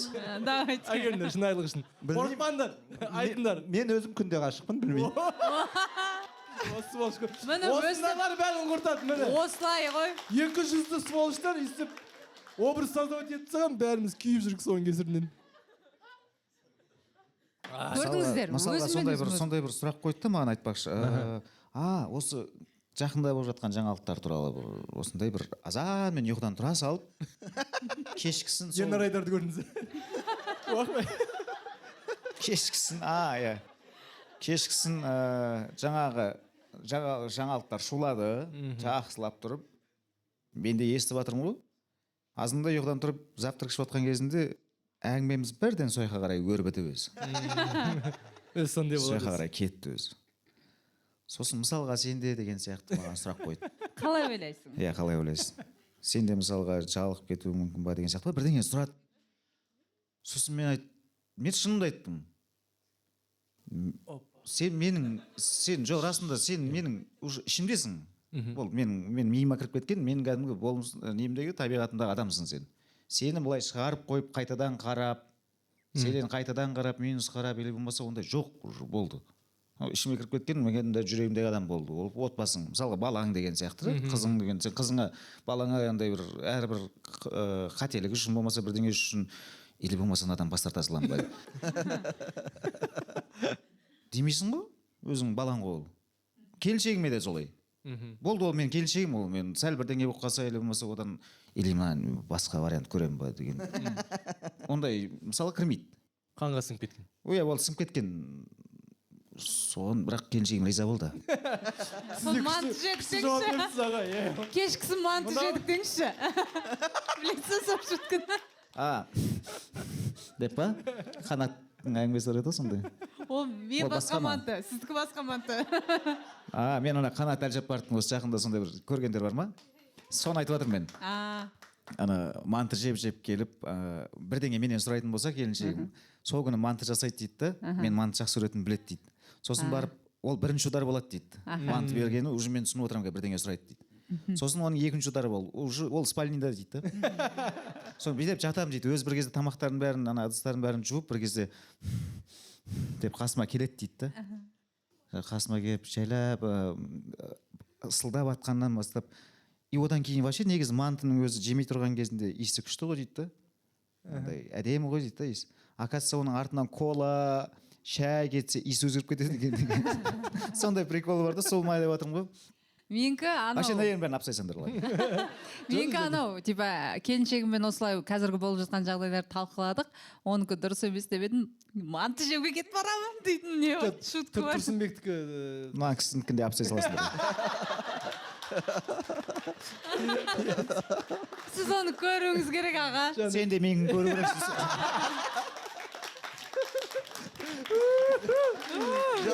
Жаңағы жерлерді алайық та сол қанаттың айтқанын қояйық мына жерге. барлығын ба Сөйте саламыз. Міне қараңыздар. Давай мен де ашамын онда. Давай көрейікші енді мақұл. Аха. Сол мантин жатыр қазаветке. Магазинге ит батырмын. Қосымбектікі дұрыс емес қой деп едім ғой. Сол мантин жатыр қазаветке. Магазинге ит батырмын. В общем, әйеліне жақтасқан еді. Иә, Мант жейтін болып. Иә, сол кешкісі мант жеп жеді. жүрмін. сіз маған өте күшті айттыңыз. Мен сенімен же қаныма сіңіп кеткенсің ішмейсің. Ол мен оны өтірік айтқан жоқпын. Содан кейін жаңағыдай сіңіп кеткеннен кейін енді соған ғашық бола білмейсің ғой, азынан кешке дейін. Бір ғашық болатын сәттер болады. Отвечай, ол да маған өйтпейді. Бірде бір нормально. Потому что мен де мысалы жаңағы айттым ғой, мен де шаятын жерлерім жеткілікті деп. Жек көріп кететін кезі бар мысалға. Жыны келіп жүретін кезі бар. Ренжіп жүретін жері бар. Қайта ғашық болатын жері бар. И соның бәрінде мен саған ғашықпын деп, жаңа сен өтірік негізі. Өтірік емес аға. Қарашы күшті, иә. Күшті. Біз біргеміз, бергіргеміз. Міне қара, мен де келіншегім осындай әңгімелер үшін қайтып қашып болып кетемін. Міне сол мен айтқым деп отқан сол. Жаңағыдай мен де сөйтіп жүрген кезде де келіншегің әдемі жауап беріп, қайтадан сөйтіп жүрген кезде жаным жақсы тұрып кетесің. Сол. Как приятно. Күшті. Концертіңізде ана әнді айтасыз ба? Мен сүйсем сүйемін. Әрине. 10 рет айтыңызшы соны аға. Тек соны айта берсеңіз. Одан бұрын бар ғой. Соны айта берсеңіз Жоқ, жетеді. сіз бар ғой, міне. Галаның жалпы махаббат хикаясында сіздің әніңіздің барлық әніңіздің орны бар. Бірақ бар ғой, қайдан ғана жолықтың деген әніңіз бар ғой, мұнан. Әмин. Ауырады. Короче, мен сізбен бұрында да тыңдаймын ғой, енді өмірінде осы махаббат майданында соғыстым ғой жаңа. Жаралы сарбаз жауынгер. Махаббат майданында соғыстым ғой. Соғыстым. Бойдақ болып кіріп екен, ұтылдым бірақ. Басқаша Жүрегім бүйтіп садақ тесіп шығып кетті. Сол кезде сізбен емделдім ғой. Сіз емдедіңіз, қайғыға да батырдыңыз, бірақ қайтып емдеп алдыңыз. Не қылған адамсыз? Иә. Сол машинада кетіп бара жатқан кезде қайдан ғана жолықтыңыз, сол кезде бірінші рет тыңдаппын. Мен тыңдашы дедім ғой, сенің күйіңді 100% сипаттайтын ән дедім, ағаның әні деп. Кетіп бара жатқан кезде қойды ғой, қайдан ғана жолықтың дегенде, көзінен жылаң келіп бара жатыр ғой. Күшті сезім ғой бірақ. Мен мысалға ғашықпын, біреумен ауырып жүрмін, звондасам алмай жатыр бірдеңе деп біреу әбіржіп жүреді ғой. Балдар, достарың. Бір шетінен жының келеді. Не болды сонша деп ше. Бір шетінен ана сезіміне қызығамын мен. Ол күшті сезім. Мен сосын айтамын, когда осы сезім басында тұрған кезде рахаттанып. Өйткені бір күн ол сезім бір күні өшеді ол. Өше ма? Өзінің уақытысы бар. Сен қолың жетеді. Сен одан кейін қолың жеткеннен кейін ол қасында жүргеннен кейін уже сезілмейді. Ол да сені сүйіп қойған. Уже сен басқа этапқа көштің. Баяғыдай жаңа қиналатын сезімнен өтіп кеттің. Сөйтіп. Ал енді уақыт өте қарасаң, махаббатпен ауырғанның өзі бір керемет сезім негізінде. Енді біреулер ауырса соны кінәлап, сол кездерде ренжіп жатады, басқа жатады. Бірақ ол сезімді мысалға сен қолдан жасай алмайсың. Қолдан кім жасай алады? Өзімен өзің ғашық болып ауыра алмайсың ғой біреуге. Ол өзімен өзі бір құдайдан берілетін бір тылсым нәрсе да. Сондықтан жаңа сен ауырып жатқан сәт көзінен жас кете жазып, сол кездерде әндерді бір мән беріп тыңдап кету. Мен ойлаймын, адамның бәрі солай махаббатпен ауырып жүру деген керемет қой. Сондықтан көбірек ауыра бер. Әлі бойдақсың ғой, ауыра бер. Сол әнді сұрасақ бола ма? Қайдан ғана жолықтың? Или басқа ән айтып бересіз бе? Жоқ, айтып бергенде айтып беремін. Қалай айтып беремін? Ауызбен? Қайда? Гитара бар ма бізде? Қазір фонограммаға штраф салып жатыр дейді ғой. Жоқ, гитара бар. Просто қазір дәл өзінің осы шарықтау шегінде айтайықшы дегенім ғой. Кейін емес, дейін емес, ақыр айтылған екен сол әнді. Бұл әнді тыңдамасаңыздар. Как раз жүрегі ауырған жігіт сізге микрофон ұстап отырады. Мен мына жақтан. Жасым көрінбейді ғой, не дейді?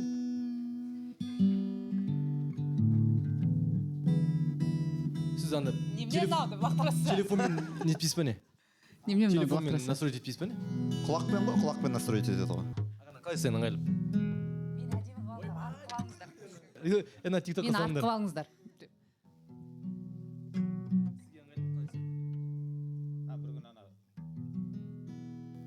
досымның студиясына барсам осындай артында гитаралар көп екен да. Мә гитараларым көп қой деп аналардың бәрін ойнайын қызып отырсам, тасташы отын ғой дейді да. Сол сияқты мынау да сол жақын екен. Нашар міне.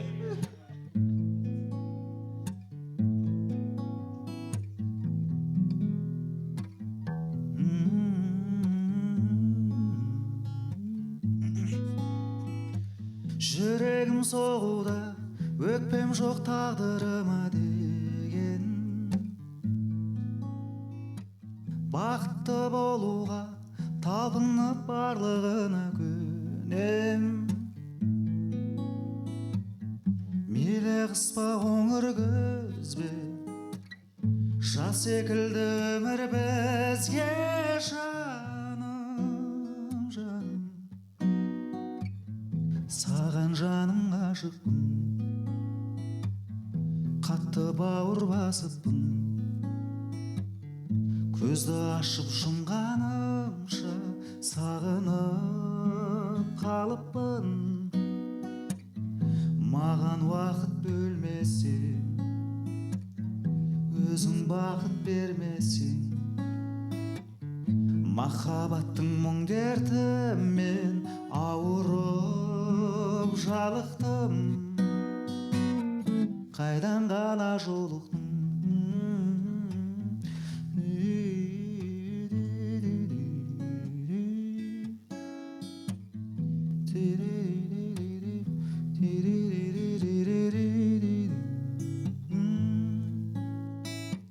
Күн сөніп қалса да, көз нұрың таңғы шуақ маған. Адам көп болса да, сен жоқта жалғызсырап қалам. Кімге неге өкпеледің, жалғыздықты жек көремін жаным. Саған жаным ғашықпын, қатты бауыр басыппын. Көзді ашып жұмғанымша сағынып қалыппын. Маған уақыт бөлмесең, өзің бақыт бермесең, махаббаттың мұң дертімен ауырып жалықтым. Қайдан ғана жолықтым. Осы жерде проекшн ұзақ кетіп қалсаң қазір. Саған жаным ғашықпын, қатты бауыр басыппын. Көзді ашып жұмғанымша сағынып қалыппын. Бақыт бөлмесең,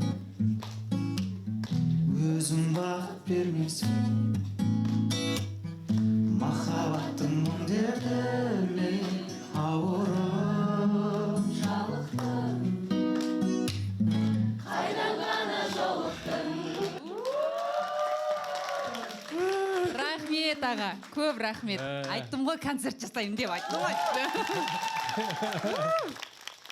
Енді қалған әндерін тыңдау үшін 21 күн барамыз. Бірінші қатардан аға, алдыңызда бүйтіп отырам деп ондай.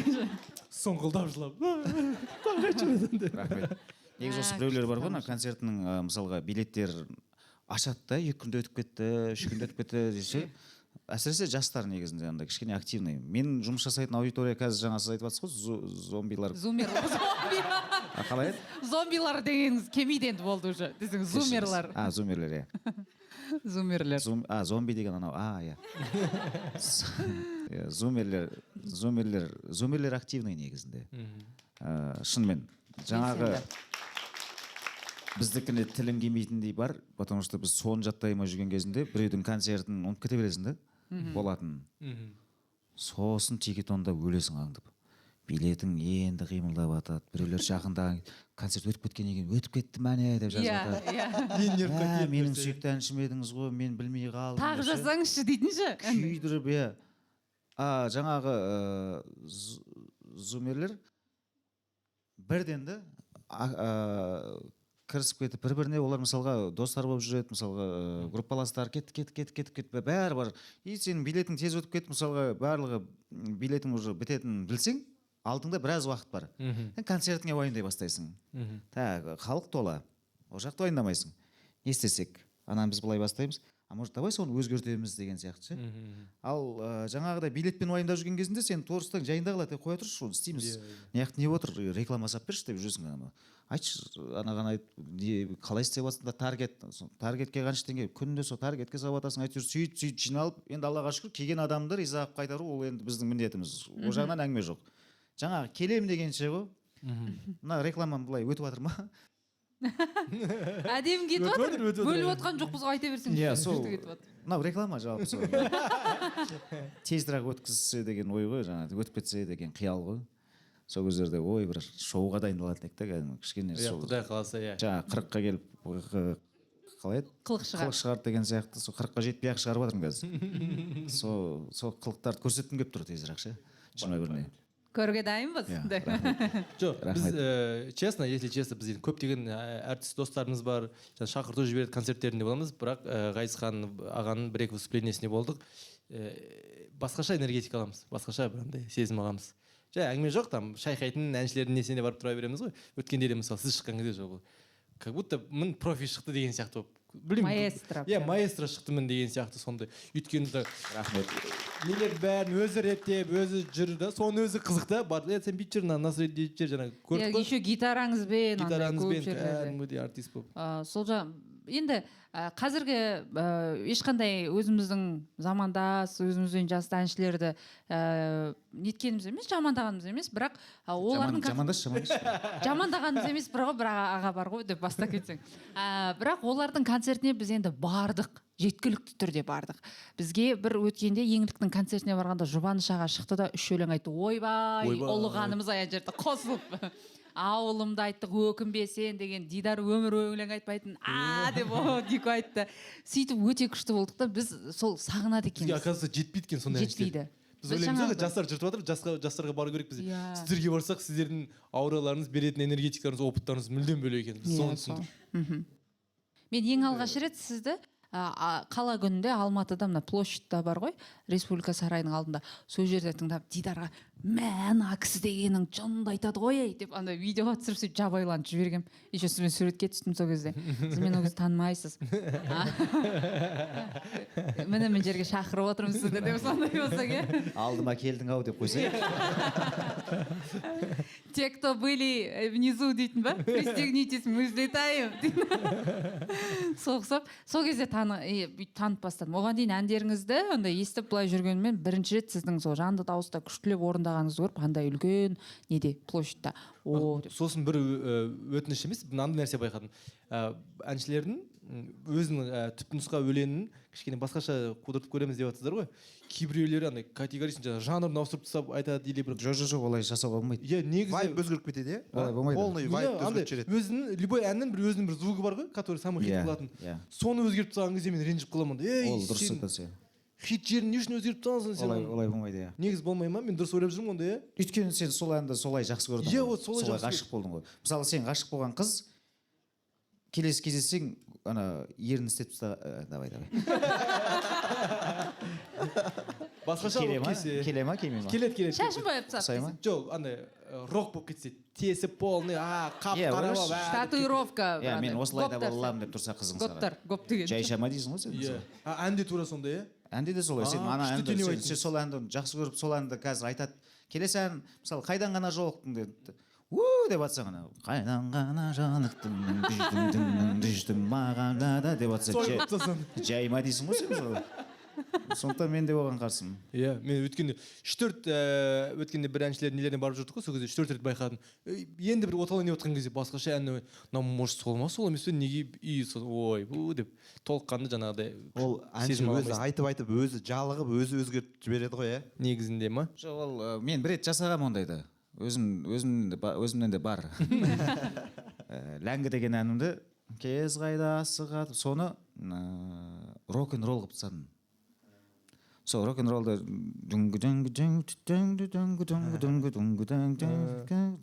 кез қайда сығатып деп салғам ғой. Ортасында жаңағыдай ана Қара елдер елестеп иә, шіркеуде фана тұрады. ойнайсың.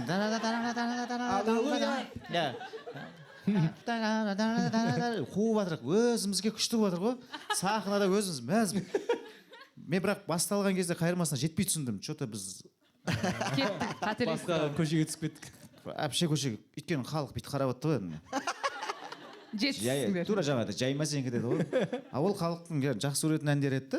Иә, ол анау күйге, анау әуенге дайындалып отырды ғой, иә? Кез айда бәрі жақсы көретін әнді мен алдым да, өзімізбен ол бір 2019 қай концертте еді, 2022 концертінде. Оны концерттен кәдімгі алып тастадым мен еще. Кесіп тастадыңыз ба? Конечно. Иә да? Халықтың эмоциясы жаңа, иә да. Сол эмоциясы жаңағыдай бүйтіп отыр бәрі қарап, біз өзімізбен өзіміз уже бір адамдар болады. Ана жындылығымен бәрібір өткізіп жіберетін. А мен түрме ұрып нормальный адам ғой. И ана жынды болып аналар да о деп кетсе, ары қарай жынды боламын деп ойладым. И жынды болып деп бастап жатсам, что-то ана жаңағыда қарап отырды. И ана жаңа жасағанның бәрі жасанды бола бастады ғой. Өтірік бірдеңе. Сас қылады. Тезірек біткенше. Ана ән бітпейді еще. Деп қойасың, деп ана халыққа қарамайсың уже. Тек музыканттарға қарай бересің. Анаған бір қарайсың, яққа бір қарайсың. А ол концертінде 4-ақ музыкант болды еще. Қарай. В общем, адам өзі 35-ге келген кезде қартайғанның белгісі ме? Біреу бір әңгіме айтса, 1000 мысал айтатын болған осылайша. Әдемі мысал деп отырсың. Әдемі кетті. Айтып боламын да кейде ойланып қаламын кейде. Көп сөйлеп кетті ба. Әдемі майын Жоқ, тамызып. қаншама концерт беріп келді деп айтпаймыз. Бар ғой, сіз анау күшті көтеріп отырсыз қазір мына подкастында. Әзілдеріңізбен бәрімен. Рахмет. Мысалы, жоқ, сол әндерді негізі сол стильдегі улучшениесін істеген дұрыс. Улучшение жассы. Тура сол стильде тағы да бір инструменттер қосып, темпімен ойнауға болады, тональностін көтеріп тастауға болады деген сияқты. Бәрі бірақ сол волнаның ішінде болу керек. Мысалы, сен жаңа қыз деп айтайық деп қайтып қызға келсең. Келіп тұр ма? Иә. Мысалға сол қызың тура келесі ұнатып қайтып кездескен кезінде сен тура солай кездесті. Сол әдемі, сол сұлулық. Бірақ мен бүйтсем қалай болады деп бір сырғасын көрсетті саған. Прическасын істеген кішкене. Прическасын жасады. Маникюрі бар. Көз алдында бүйтіп әдемі өзгеріп келе жатыр, сен соған дайын болып келе жатсың. О, күшті екен, сен соның ішіндесің. Ал бірден есікті ашып қалсаң жаңағыдай просто қабылдай ма? Вот. Вот сондай мысалы. Өте күштенеу екен ол. Өзімен етап. Әдемі. Біз сізге тіпті сұрақ қойып үлгере алмай жатырмыз бар ғой, қарым-қатынас тақырыбында. Жоқ, қандай әдемі. Андан қайын табыл? Кабадастыр ма? Негізі бар ғой, мысалы сіз көп гастрольде жүресіз ғой. Гастрольде жүріп бақытты боласыз ба? Өнеріңізбен, әлде үйде бақыттырақсыз ба? Қайындар Иә да, әлі балық болды. Ой, ол ауру болады деймін. Кәдімгі айтқан сайын қызық. Гастрольде өзінің рахаты бар. Жаңағы мен музыканттардың арасында. Мен мысалы сол балдармен кездескен кезде, дайындық жасап жатқан кезде, үйде репетиция, біреу кешіп келіп жатады, біреу сәл қырсығып тұрады, біреу бірдеңе инструмент сүртіп жатады. Мен сол кездерде рахаттанады екенмін. Сол командный жұмысты жақсы көреді екенмін. Мен сол сәтте репетиция жасап жатамыз, давай наверное бүйтеміз деп бір талқылап отырасың әнді. Мен сол сәт менің кәдімгі, мысалы біреулер азарт, футбол көреді. Не бар тағы? Көп қой азарт, әркімде әртүрлі азарттар бар. Менде азарт жоқ. Мен әлі азартын таппаған адаммын. Сіз демалмайсыз ба сонда, типа демалатын хоббиіңіз бірдеңе жоқ па? Таппадым әлі. Андай, может, гольф. тапқандай боламын. Жоқ, мысалы. Ақша жоқ оған, десе. Иә, тапқандай боламын, бір көрген кезде ұнайды. Екіншіден ұнамайды. Сосын болды, қызығы басылады да, тез басылады. Мен үшін қызық тез басылады. Сосын ал музыкада мен байқағаным сол жалықпайды екен. Жақсы көремін. Соның дайындығын да жақсы көремін. Соның концерттегі жүрісіміздегі қиын сәттерін бәрі көп, бірақ солардың қасына жүргеннен кейін ана қиын сәттер көрініп жатқан жоқ. Ал енді қазір кассетаны артқа айналдырып қарайтын болсам, мә, саған не деген нәрселер болды кеше. Көрсете бермейсің ғой бәрін. Ұйқысыз жолда. Иә, бірақ сол ал бала шағамен енді салыстыруға келмейді ғой енді ол жаңағыдай сағынатын ол жүректің әңгімесі ғой, ол басқа ол отбасы балаңды сағыну, үйінді сағыну деген конечно әр жерде жата бер. Кеше біз Қарағандыдан бастап Павлодарға, Павлодардан Өскеменге, Өскеменнен Семейге, Семейден Талдықорғанға, Талдықорғаннан Алматыға автобуспен жүрдік. ойбай. Бәріміз. Еще 2 адам сыймай жүрді. Ана Еламан деген световегіміз бар, денелі жігіт. Сол байқаса андай бір диван, ана жерде спальни бар, андай спальнилар бар, отыратын жер бар, ұзын диван бар. Алмас ағаның есімен ба? Сол автобус білесіз. Біз 14 адам болып кеттік та, ол 12 адамға арналған екен. 2 адам артық. Сол ана байқұс бүйтіп ұйықтап отыр, ол еще қорылдайды. Бүйтіп қарасақ, әбіржей отырып бүйтіп ше. Сосын айтамын, менің орныма барып жатып ұйықтап алшы. Сосын біреу ауысады, былай қылады. Сондай сәттері бар. Бірақ соның ішінде жүргенде бәрібір андай күшті нәрсе жасап жүргенді білесің де өзің. Мәзсің, қазір кешкісін жаңа шаршауының бәрі бір жерге жетеміз қалаға. Шашылып, быт-шытымыз шығып, басың жуылсаң жудың, жумасаң жумады кетіп жатыр, үлгерген үлгеріп жатыр. Сахнаға шықтың, халық қошемет, әнің басталып кетеді, жаңадай қосылып айтып жатады. Бәрі ұмытылады қайтадан. Қайтадан күшті боласың да керемет боласың, қайтадан шыққан кезінде қайтадан қайт соққы шаршап қаласың, қайға кетеміз, бүгін түнде шыға беретін болдық автобуспен, қайтадан кеттік автобус. Осылай жалғасып. Мен просто сұрағаным, сіз кейде сторисқа салып қоясыз ғой, жаңағы отбасымды көрмегелі 12 күн болды деген сияқты ше. Сол кездерде сіз қай отбасыңызбен бірге болған сәттерде кішкене көбірек қай отбасым дегенде бір-ақ отбасым бар. Қайсында дегенім ғой. Сіздің анау сторисіңіз өтті маған, қызыңыздың салған суреті ше. Салып едіңіз ғой. Сол қызықты білесің ба? Жібердің ғой сен маған? Акстердің бәрі менің енді оқырманым емес қой. Дико, сен көрдің бе оны? Көрмегендерге айтайын да. Отбасы кішкентай балдарыңыз бар болса салады ғой, мысалы әке шешесін салады, кішкентай мынау папа, мынау мама деп, өзін салып қояды, мынау мен бірдеңе. Бәрін бояп салып қойыпты да менің қызым, ортаншы қызым. Анасын салған, ағасын салған, өзін салған, сіңлісін салған, кішкентай бөпе қылып інісін салып қойыпты. И бәрін бояған әдемі қылып. И мені карандашпен әшейін андай елес қылып салған. И то ана карандаш андай қатты басып салмаған ғой әшейін. Андай Бұлдырап көрініп тұр әйтеуір. Жаныма. Мынау кім десе әке дейді да. Ол неге бүйтіп салғасын десе, потому что үйде жоқ. Ана сурет мен үйде жоқ кезінде жіберді ғой маған. Қасында болсам салдыртып алатын едім ғой соны. боятып ба? Боятып, көңілін аулап. Ең күштісі сіз болып тұратын едім деңізші. Иә. Очкимен. Соны айтамын, мощный қылып салдыртып алатын едім ғой. Жүрекке тиетін жүр. Сыртта жүрген кезінде, жіберген кезінде жүрекке тиді кәдімгі. Әрине тиді. Мен ойлашы, сен қызың сені сөйтіп көреді. Бірде бар, бірде жоқ көреді. Ол кәдімді былай айтқан кезде мен балдарға мен соны сап қойдым сториске, сіз айтқандай. Иә. Ана біреулер күлген смайлик жібереді ғой, жынным келеді кәдімгі. Саған күлкілі шығар деп ше. Өзім анда шынымен біреу жаныңа бататын әңгіме жылап жіберейін деп жүрмін ерді. И сол жерде ауыр деп бір-екі адамдар жазып қойғанда түсінетіндер. Соны айтшы, ауыр десең, солар тағы да бір-екі әңгіме айтса, и келесісінде қатырасып бірдеңе. Сен де күлдің ау деймін, по-моему. Мен күлдім аға. Жылайын мен де. Мен күлдім. Күлдік біз, ема. Сен де күлдің, ә? Күлген кезде андай ғой, қыздың сөйтіп сал. Запомнил дегендей. Қыздың сөйтіп салғаны, конечно, креатив қой, күлкілі ғой қыздың сөйтіп сал. Еще сендер ол креатив қарайсың. Трагедия бұл. Иә да? Креатив. Нағыз ред флагтарымда отырмыз. Сендерге просто білінбейді ғой. Ертең сені сөйтіп салсын көреміз. Жоқ, біз оны түсініп Елес қыпты. Елес салсын. Біз бұны түсініп тұрық, бірақ ситуация күлкілі да, қыздың сөйтіп салғаны. Ақтаған түрің ғой. Кешіріңіз, күліп қойдым. Мойындаймын, күлдім. Басыңа келсін. Кесін. Басым келсін шығсын. Бірақ кейін айтпақшы салды соны.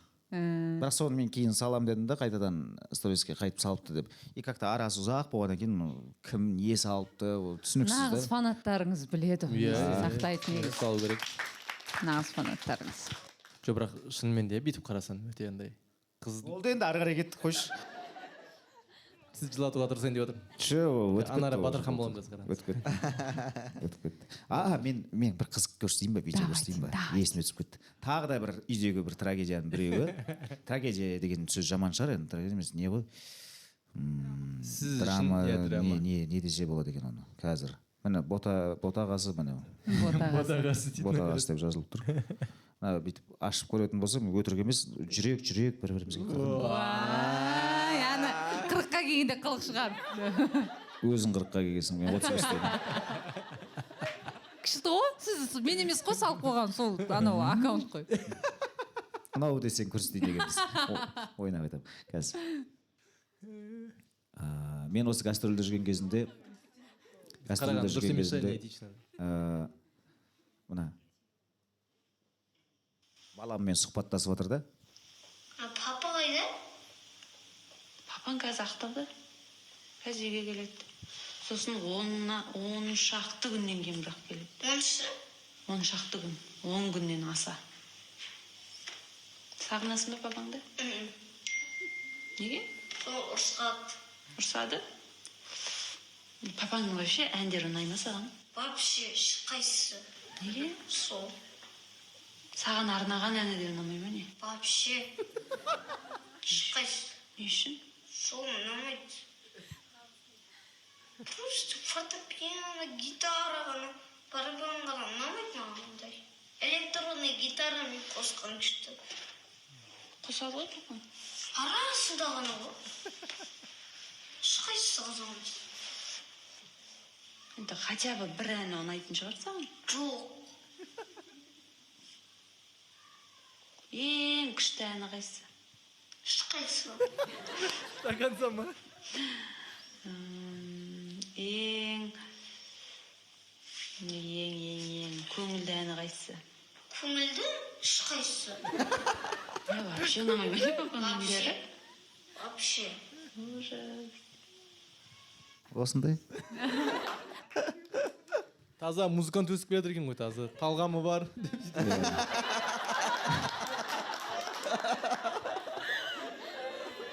Ол рас. Талғамы оның басқаша. Ол кішкентай кезінде Майкл Джексонның фанаты болды. Кішкентай кезінде. Үйде карантин кезінде жаңағы әйеліміздің ноутбугын аша бастадық. Соның ішінде бір келіншегімдің Майкл Джексон фанаты болған екен деп студент кезінде.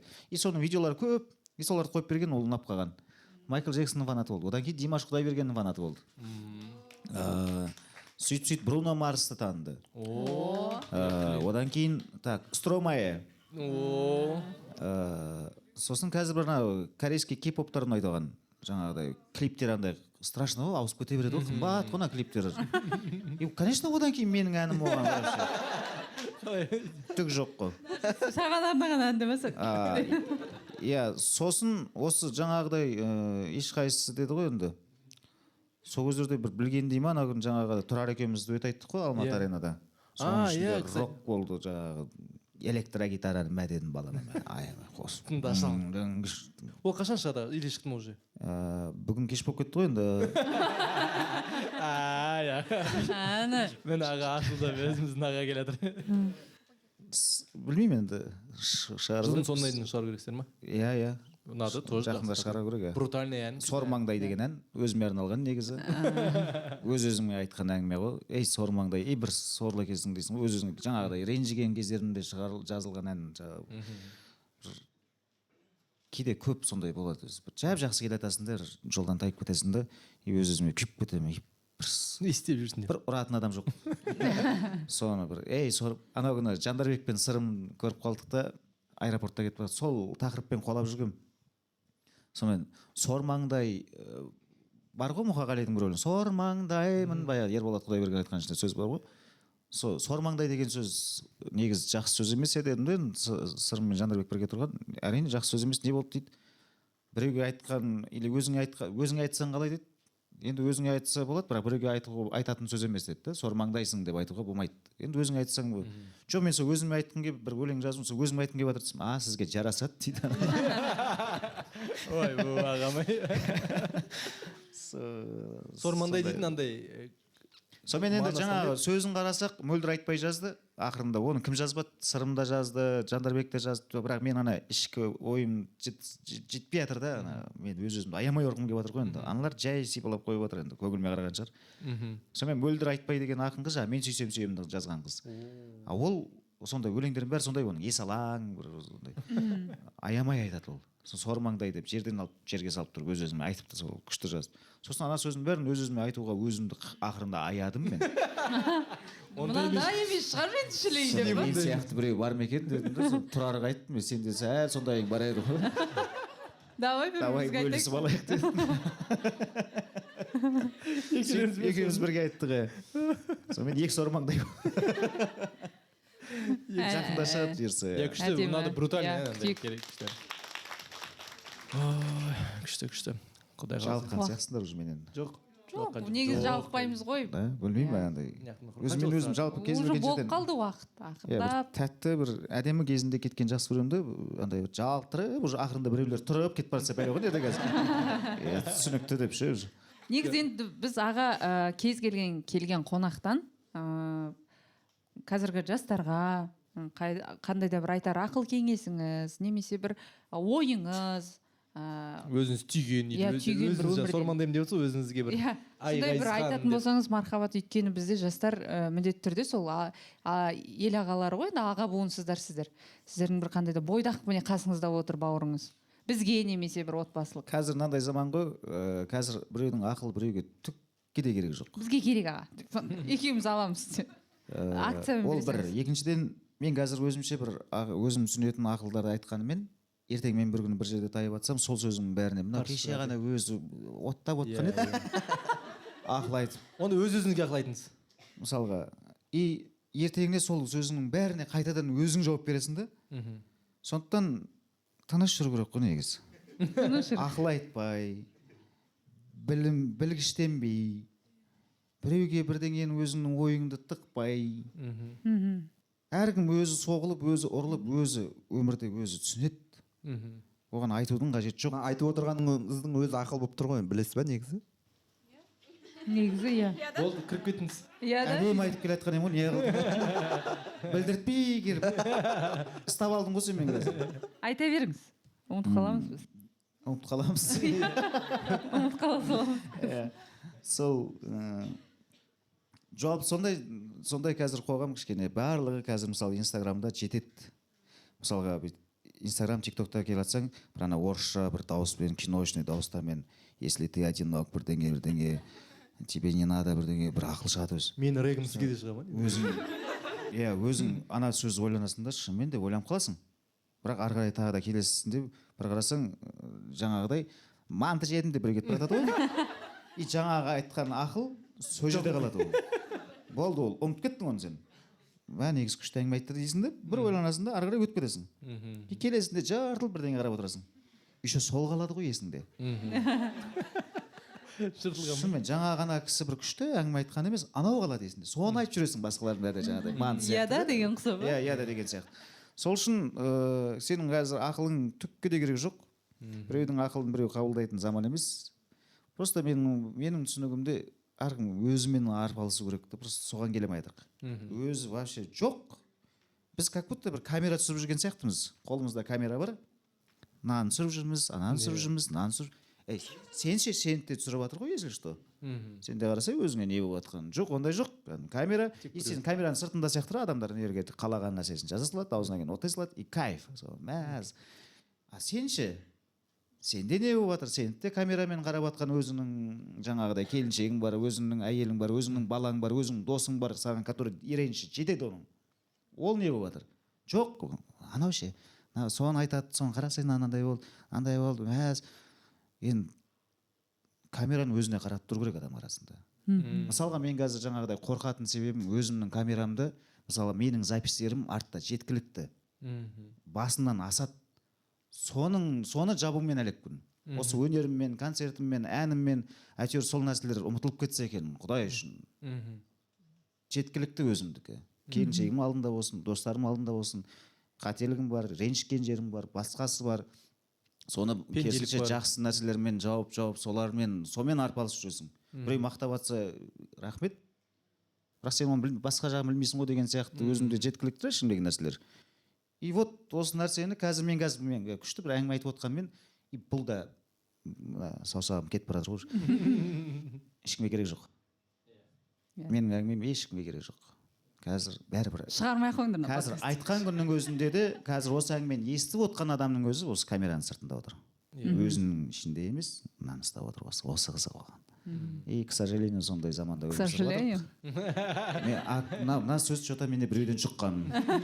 Мына менің қасымда ғана музыканттардан жұқты ма екен, что-то көп айттым к сожалению. Бүгіндікке өте көп айтып қойдыңыз сіз. Біреуін ғана қалдырыңдаршы, андай несі, жысы көп емесі.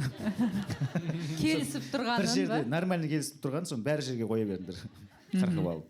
Бірақ күшті айттыңыз, сыртта түсіріп жатқан адам, камера түсіріп жатқан адам, если что, сол уақытқа дейін дұрыс емес нәрсені түсіріп келген жағдай болса, камераны паузаға басып, қайтадан жаңа бейне түсіруге мүмкіндігі бар. Сондықтан да Әрине өмірде сондықтан да барлық адамдар Әдемі. өмірді мен әлі түсіріп көрмедім. Көп рахмет аға. Мен бірінші сұхбатқа келіп тұрып, сендер ана аға деп қоя тұршы, айналайын. Сыйлығымды ала алмай отырмын. Қаяқта сыйлығым? Не сыйлық қоя тұршы? Тұра тұрайық. Мен бір риза болып отқаным, маған ба не десек? Гонорарыңыз ғой.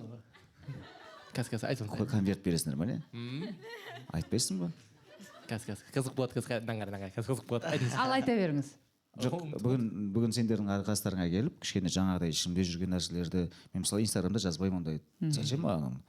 Концертімді айтамын, әнімді айтамын ояқта. И сұхбаттарға да әдемі жауап бересің, тыныш қана кетесің. Бүгін бір ашылып, бір өмірінде бірінші рет шығар осындай бір әңгіме айтып отқан. Рахмет. Біз де байқадық. Эксклюзив.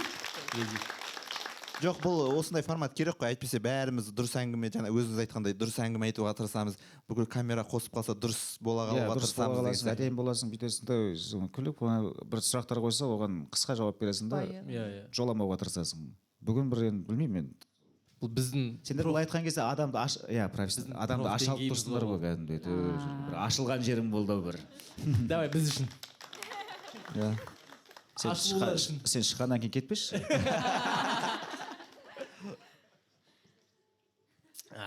Ей қуара.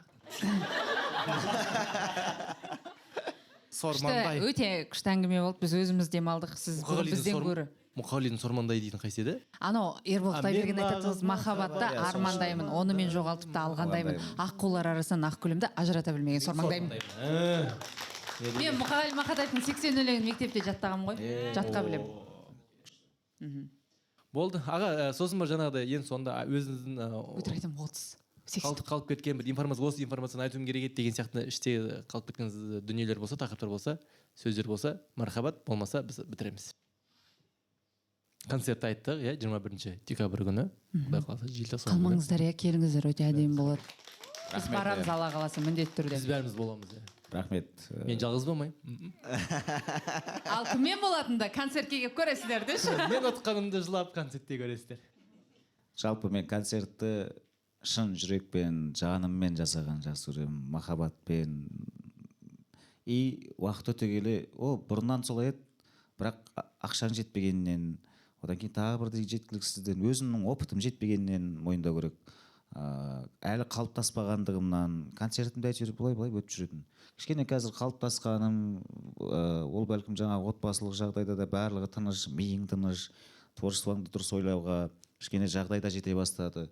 И сол кезде мен дәл қазір өзім ойымдағы концерттерді жасап жүрмін да.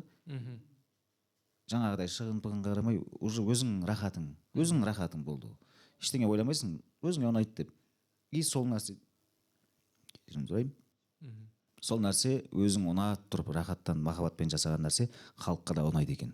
Мен соның кеше гастрольдің бәрінде көзім жетті. Павлодар жақта адам аз болды. Қарағандыда кішкене аяқ жақ толмады. Өскемен жақта почти толды. Семейде почти толды. Талдықорғанда кішкене сол тағы да бір 80% толды, 20%. Бірақ сол келген кісілердің барлығы мәз болып кетті. Ең бас мақсат. Барлық қаладағы концертімізде келген кісілердің барлығы тұрып шапалақ ұрып, риза болып кетті да. И сол кездерде түсіндім, өзің жақсы көрген нәрсені жақсы көріп тұрып істей берсең, өзіңнің бәрібір де еңбегін әкеледі екен.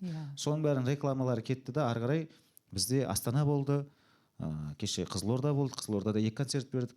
Екіншісінде адам аз шығар деп, мен уже жақындағанда жаңағыдай көрмейтін болғам, тикетонды ашпаймын. Залға шығасың, бос орында өз-өзіңді біраз дайындайсың, қиын. жарайды не істейсің енді болды ғой, келіп тұрған басқа адамдарға концерт беру керек қой.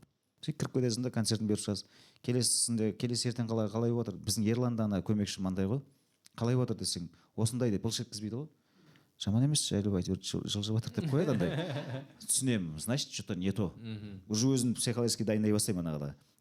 Сөйтіп бірақ сол от души жасағанымыздың арқасында рекламалар кетті да, кеше Астанада, Қызылордада 2 концерт, Таразда кәдімгідей халық толы, аңшылар, енді от алдық. Ертең Шымкентте Алла қаласа, енді Алматыға қарай бізде уже желание енді одан сайын ашылып жатыр да. Біз значит дұрыс жолдамыз. Біз дұрыс жолдамыз, біз дұрыс нәрсе істеп жатырмыз, болды. Ең бастысы сол. Сонымен мен бөліскім келеді шынымен де, көріп отқан көрерменге де, осы жердегі де концерттен сіздер өкінбейсіздер. Құдай қаласа біз жақсы концерт жасаймыз. Рахмет. Жалпы ағаның талғамы жоғары екенін және өзінің кез келген шығарған дүниесіне жауапкершілікпен қарайтынын мен анау сөзіңізден түсіндім. Жарыққа шықпаған клиптері бар бұл кісінің. Түсіріліп шықпай қалған. Жетеді. 10 шақты клип. Иә. Просто өзіне ұнамағанда, өз-өзіне қатты критик адам ғой. Енді ондай адамның қазіргі таңда концертін егер Трецқа салып жүрсе, және Трецтағы оқырмандардың өзі негізі андай оқырмандар ғой. Шын жазады екен, бәрі шын жазады екен. Ешкім алдай салмайды. Иә. Ұнамаса ұнамайды. Күшті екен, маған сол ұнады. Инстаграмда біз кішкене андай хабар арнасында отқандаймыз ғой кішкене. Иә. Ұлттық арнада ма? Ұлттық арнада отқандаймыз, бір әдемі болып. Аржақ кітігі ғой. Не, TikTok қандай канал десек болады? Ой, бұл.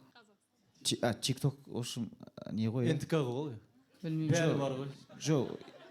Ода бәрі бар ма? Орысша, қазақша, ұятсыз, не ұятсыз, юмор, не юмор, бәрі бар. Мына Трецта кәдімгі. Трецта сіздің аудиторияңыз сияқты. Менің аудиториям сияқты екен. Жоқ, сол жақта отыратын сияқты. Мен кәдімгі шынымды айттым, Павлодар жақта болмай жатыр деп айта салдым. Мына жақта отырып айтып. Павлодарына қайсы билет алып берейік деп. Мысалға мен енді Павлодарға барып алып біліп тұрмын ғой 160 билет өткенін. И то ол бір күн қалған кезде айтты 160. Оған дейін вообще аз тұғын. 20, ана жерде 10, ана жерде 4-еу. Саған ойладым аналардың бәрін басын қосып бір шай бере салуға болады. Айбетпеңіздер деп бір гитарамен алып барып, мына жігіттерді әуремей қойсын енді сіздерге деп ше. Ақыры келген сөйтетіндей болып тұрған. Сонымен енді ертең қайтып мен залға барып алып өтірік болмаса жұрттарға айтып өтірік залға жина адамдар толтыр. Ұят болмасын деп өз-өзімді қайтып алдаймын мен. Адамдар отырғызып қойғасын. Ол еще рахат екен да оған. Ана байғұстар билет алып келеді, анау рахат екен. Сен жинаймын атқаның арқасына тегін келіп, и то ол сені жақсы көрмейді да. Просто тегін болған еді, келе салып көре салайықшы деді. Ничего екен деп кетті. И че ода маған не, кімді алдап жатыр мен. Сосын сөйтіп алдамас үшін мен шын жаза салдым. Осындай болып жатыр. Білмеймін, барам ма, бармай қаламыз ба, соны мен кішкене дайындайын дедім. Может, бармай қаламыз. Сонымен 160 дегеннен кейін, 160 деген әжептәуір адам ғой, барайық деп барсақ, 400-ден асты, 500-ге дейін барыпты. Бір күнде. Біз Павлодарда неде тұрып салдық, Қарағандыда тұрып. Барамыз ба жігіттер, давай барайық деп, осылай видео салайық, кеттік дегенек. Бір күннің ішінде сол Трецтің арқасында жұрттар жіберіп барайық, мына концертке барайық деп, жаңағы 160 билетіміз 400 деңгейге барған ғой. Күшті. Соны айтамын, тағы 1-2 күннен кейін болғанда толады екен ғой зал деп ше. Шынымен. Өте күшті болды, рахмет. Астанада қашан болады сізде? Кеше болды ғой, қашан болды? Қай күн еді? Ал? Жаным, рахмет. Иә, 8-інде болды. Полный аңшылық болды. Енді 19 күні Шымкентте, одан кейін Алла қаласа. И ровно почти бір айдан кейін Алматы қаласында 21 желтоқсан Республика сарайында 19:00-де Ғазизхан Шекербектің жеке шығармашылық ән кеші. Оны кім ұйымдастырып жатыр, кстати? Өзіміз. Өздеріңіз ба? Өзіміз. Сырттан ұйымдастырушылар керек емес па? Маған ұйымдастырушылар басында шыққан сенің концертін жасайық деп. Сосын мен айтамын, менде осыншама музыкант. Ол маған айтады, осындай гонорар беремін дейді. Мен айтамын, сенің гонорарың менің музыканттарыма толық жетпейді. Мен қоспағанда деп тұрсыз. Иә, мен жоқпын. Музыканттарым, мен өйткені жаңағыдай номер 1 музыканттар болғаннан кейін, олар өзінің бағасын біледі. Ол әр концерттен маған осындай ақша төлесін дейді. Бұл айтқан кезде бір концерттен айтпай қойын, жарайды. В общем, әжептәуір сұрайды. Ал ол маған жетпейтін ақша айтып тұр. Сосын олардың жататын жері бар, гостиницасы бар, бірдеңесі бар. И ол өзің ұра берсей дейді да олар. Мен Жансерік Қадырбаев қасына бір-екі музыкант табалды, ұра берсей не аласың дейді. Сен де пайда тап, мен де пайда тап. жарайды, пайда табуға болады, бәлкім мені біреу құрметтеп келетін шығар, келесі жолы келмейді. Бірақ одан кейінгі жылғы барған кезінде қойшы дейді соны. Сол үшін олармен келісе алмадық та, біз өзіміз жасап жүрміз. Барлығына өзіміз жаңа тикетон қарай беретін дейтін сол ғой. Бәріне өзіміз жүгіріп, өзіміз уайымдап, таргетке салып, анаған айтып, мынаған айтып, Атырау қаласында кімдер бар еді, жаңағы блогер сияқты бірдеңе айтыңдаршы, бәлкім салып берер жаңағыдай. Осылай жасап жүрміз. Бірақ өзі әдемі істеп жүрген сияқты. Сіздің концертіңізді біз ұйымдастырамыз, мынау сіздің гонорарыңыз. Бұл бізден кішігірім сыйлық, жалпы келген қонаққа міндетті түрде сыйлық береміз. Енді біз сізге не аларымыз білмедік, бірақ кішкентай балапандарымызға белгілі бір дүкендер желісіне сертификат. Мәссаған. Өзіңіз барып бірдеңелер алып берерсіз деген. Қызық болып кетті. Эмоция сылаймыз, дарима эмоция. Эмоция, реклама етіп қалмасын. Не бұл сонда? Сертификат қой, барып осымен төлеп ойыншық аласыз. Меломан Марвинге барасыз ғой. Ох ты, тарыдан, сандықтан мармеладтар алуға болады. Меломаннан кітап берсеңіз болады ұлыңызға деген сияқты. Марвиннан ойыншық өзіңіз білесіз қайта барсаңыз да. Ондай көп емес енді деп бере салып отырмайсыз. Жоқ. Көңіл Сіз балаларыңызға деп ақ жүректі алып қойыңыз, болды уже. Соның өзі жеткілікті. Сырты жыға іші бұқай. Көп рахмет келгеніңізге аға. Өте керемет подкаст болды, өте керемет әңгіме. Көрермендерді бір дем алып қалдық. Сөзімізде тұрдық. Грециядан келген жандарға бәріне рахмет. Құрметті YouTube көрермендер, біздің каналға тіркеліңіздер, лайк басыңыздар, коммент жазыңыздар, сосын жеке парақшаларымызға, Instagram болсын, TikTok болсын, тіркеп қолдау білдіріп отырыңыздар. Маған 500 мың подписчик керек. Келесі кездескенше. Орбиттің 30 ойынына қатысыңыздар. Гүл жайнап, орбит шайнап жүре берейік деп айтамын. Жақсы. Көп рахмет, сау болыңыздар. Сау болыңыздар. Сағыздан бер.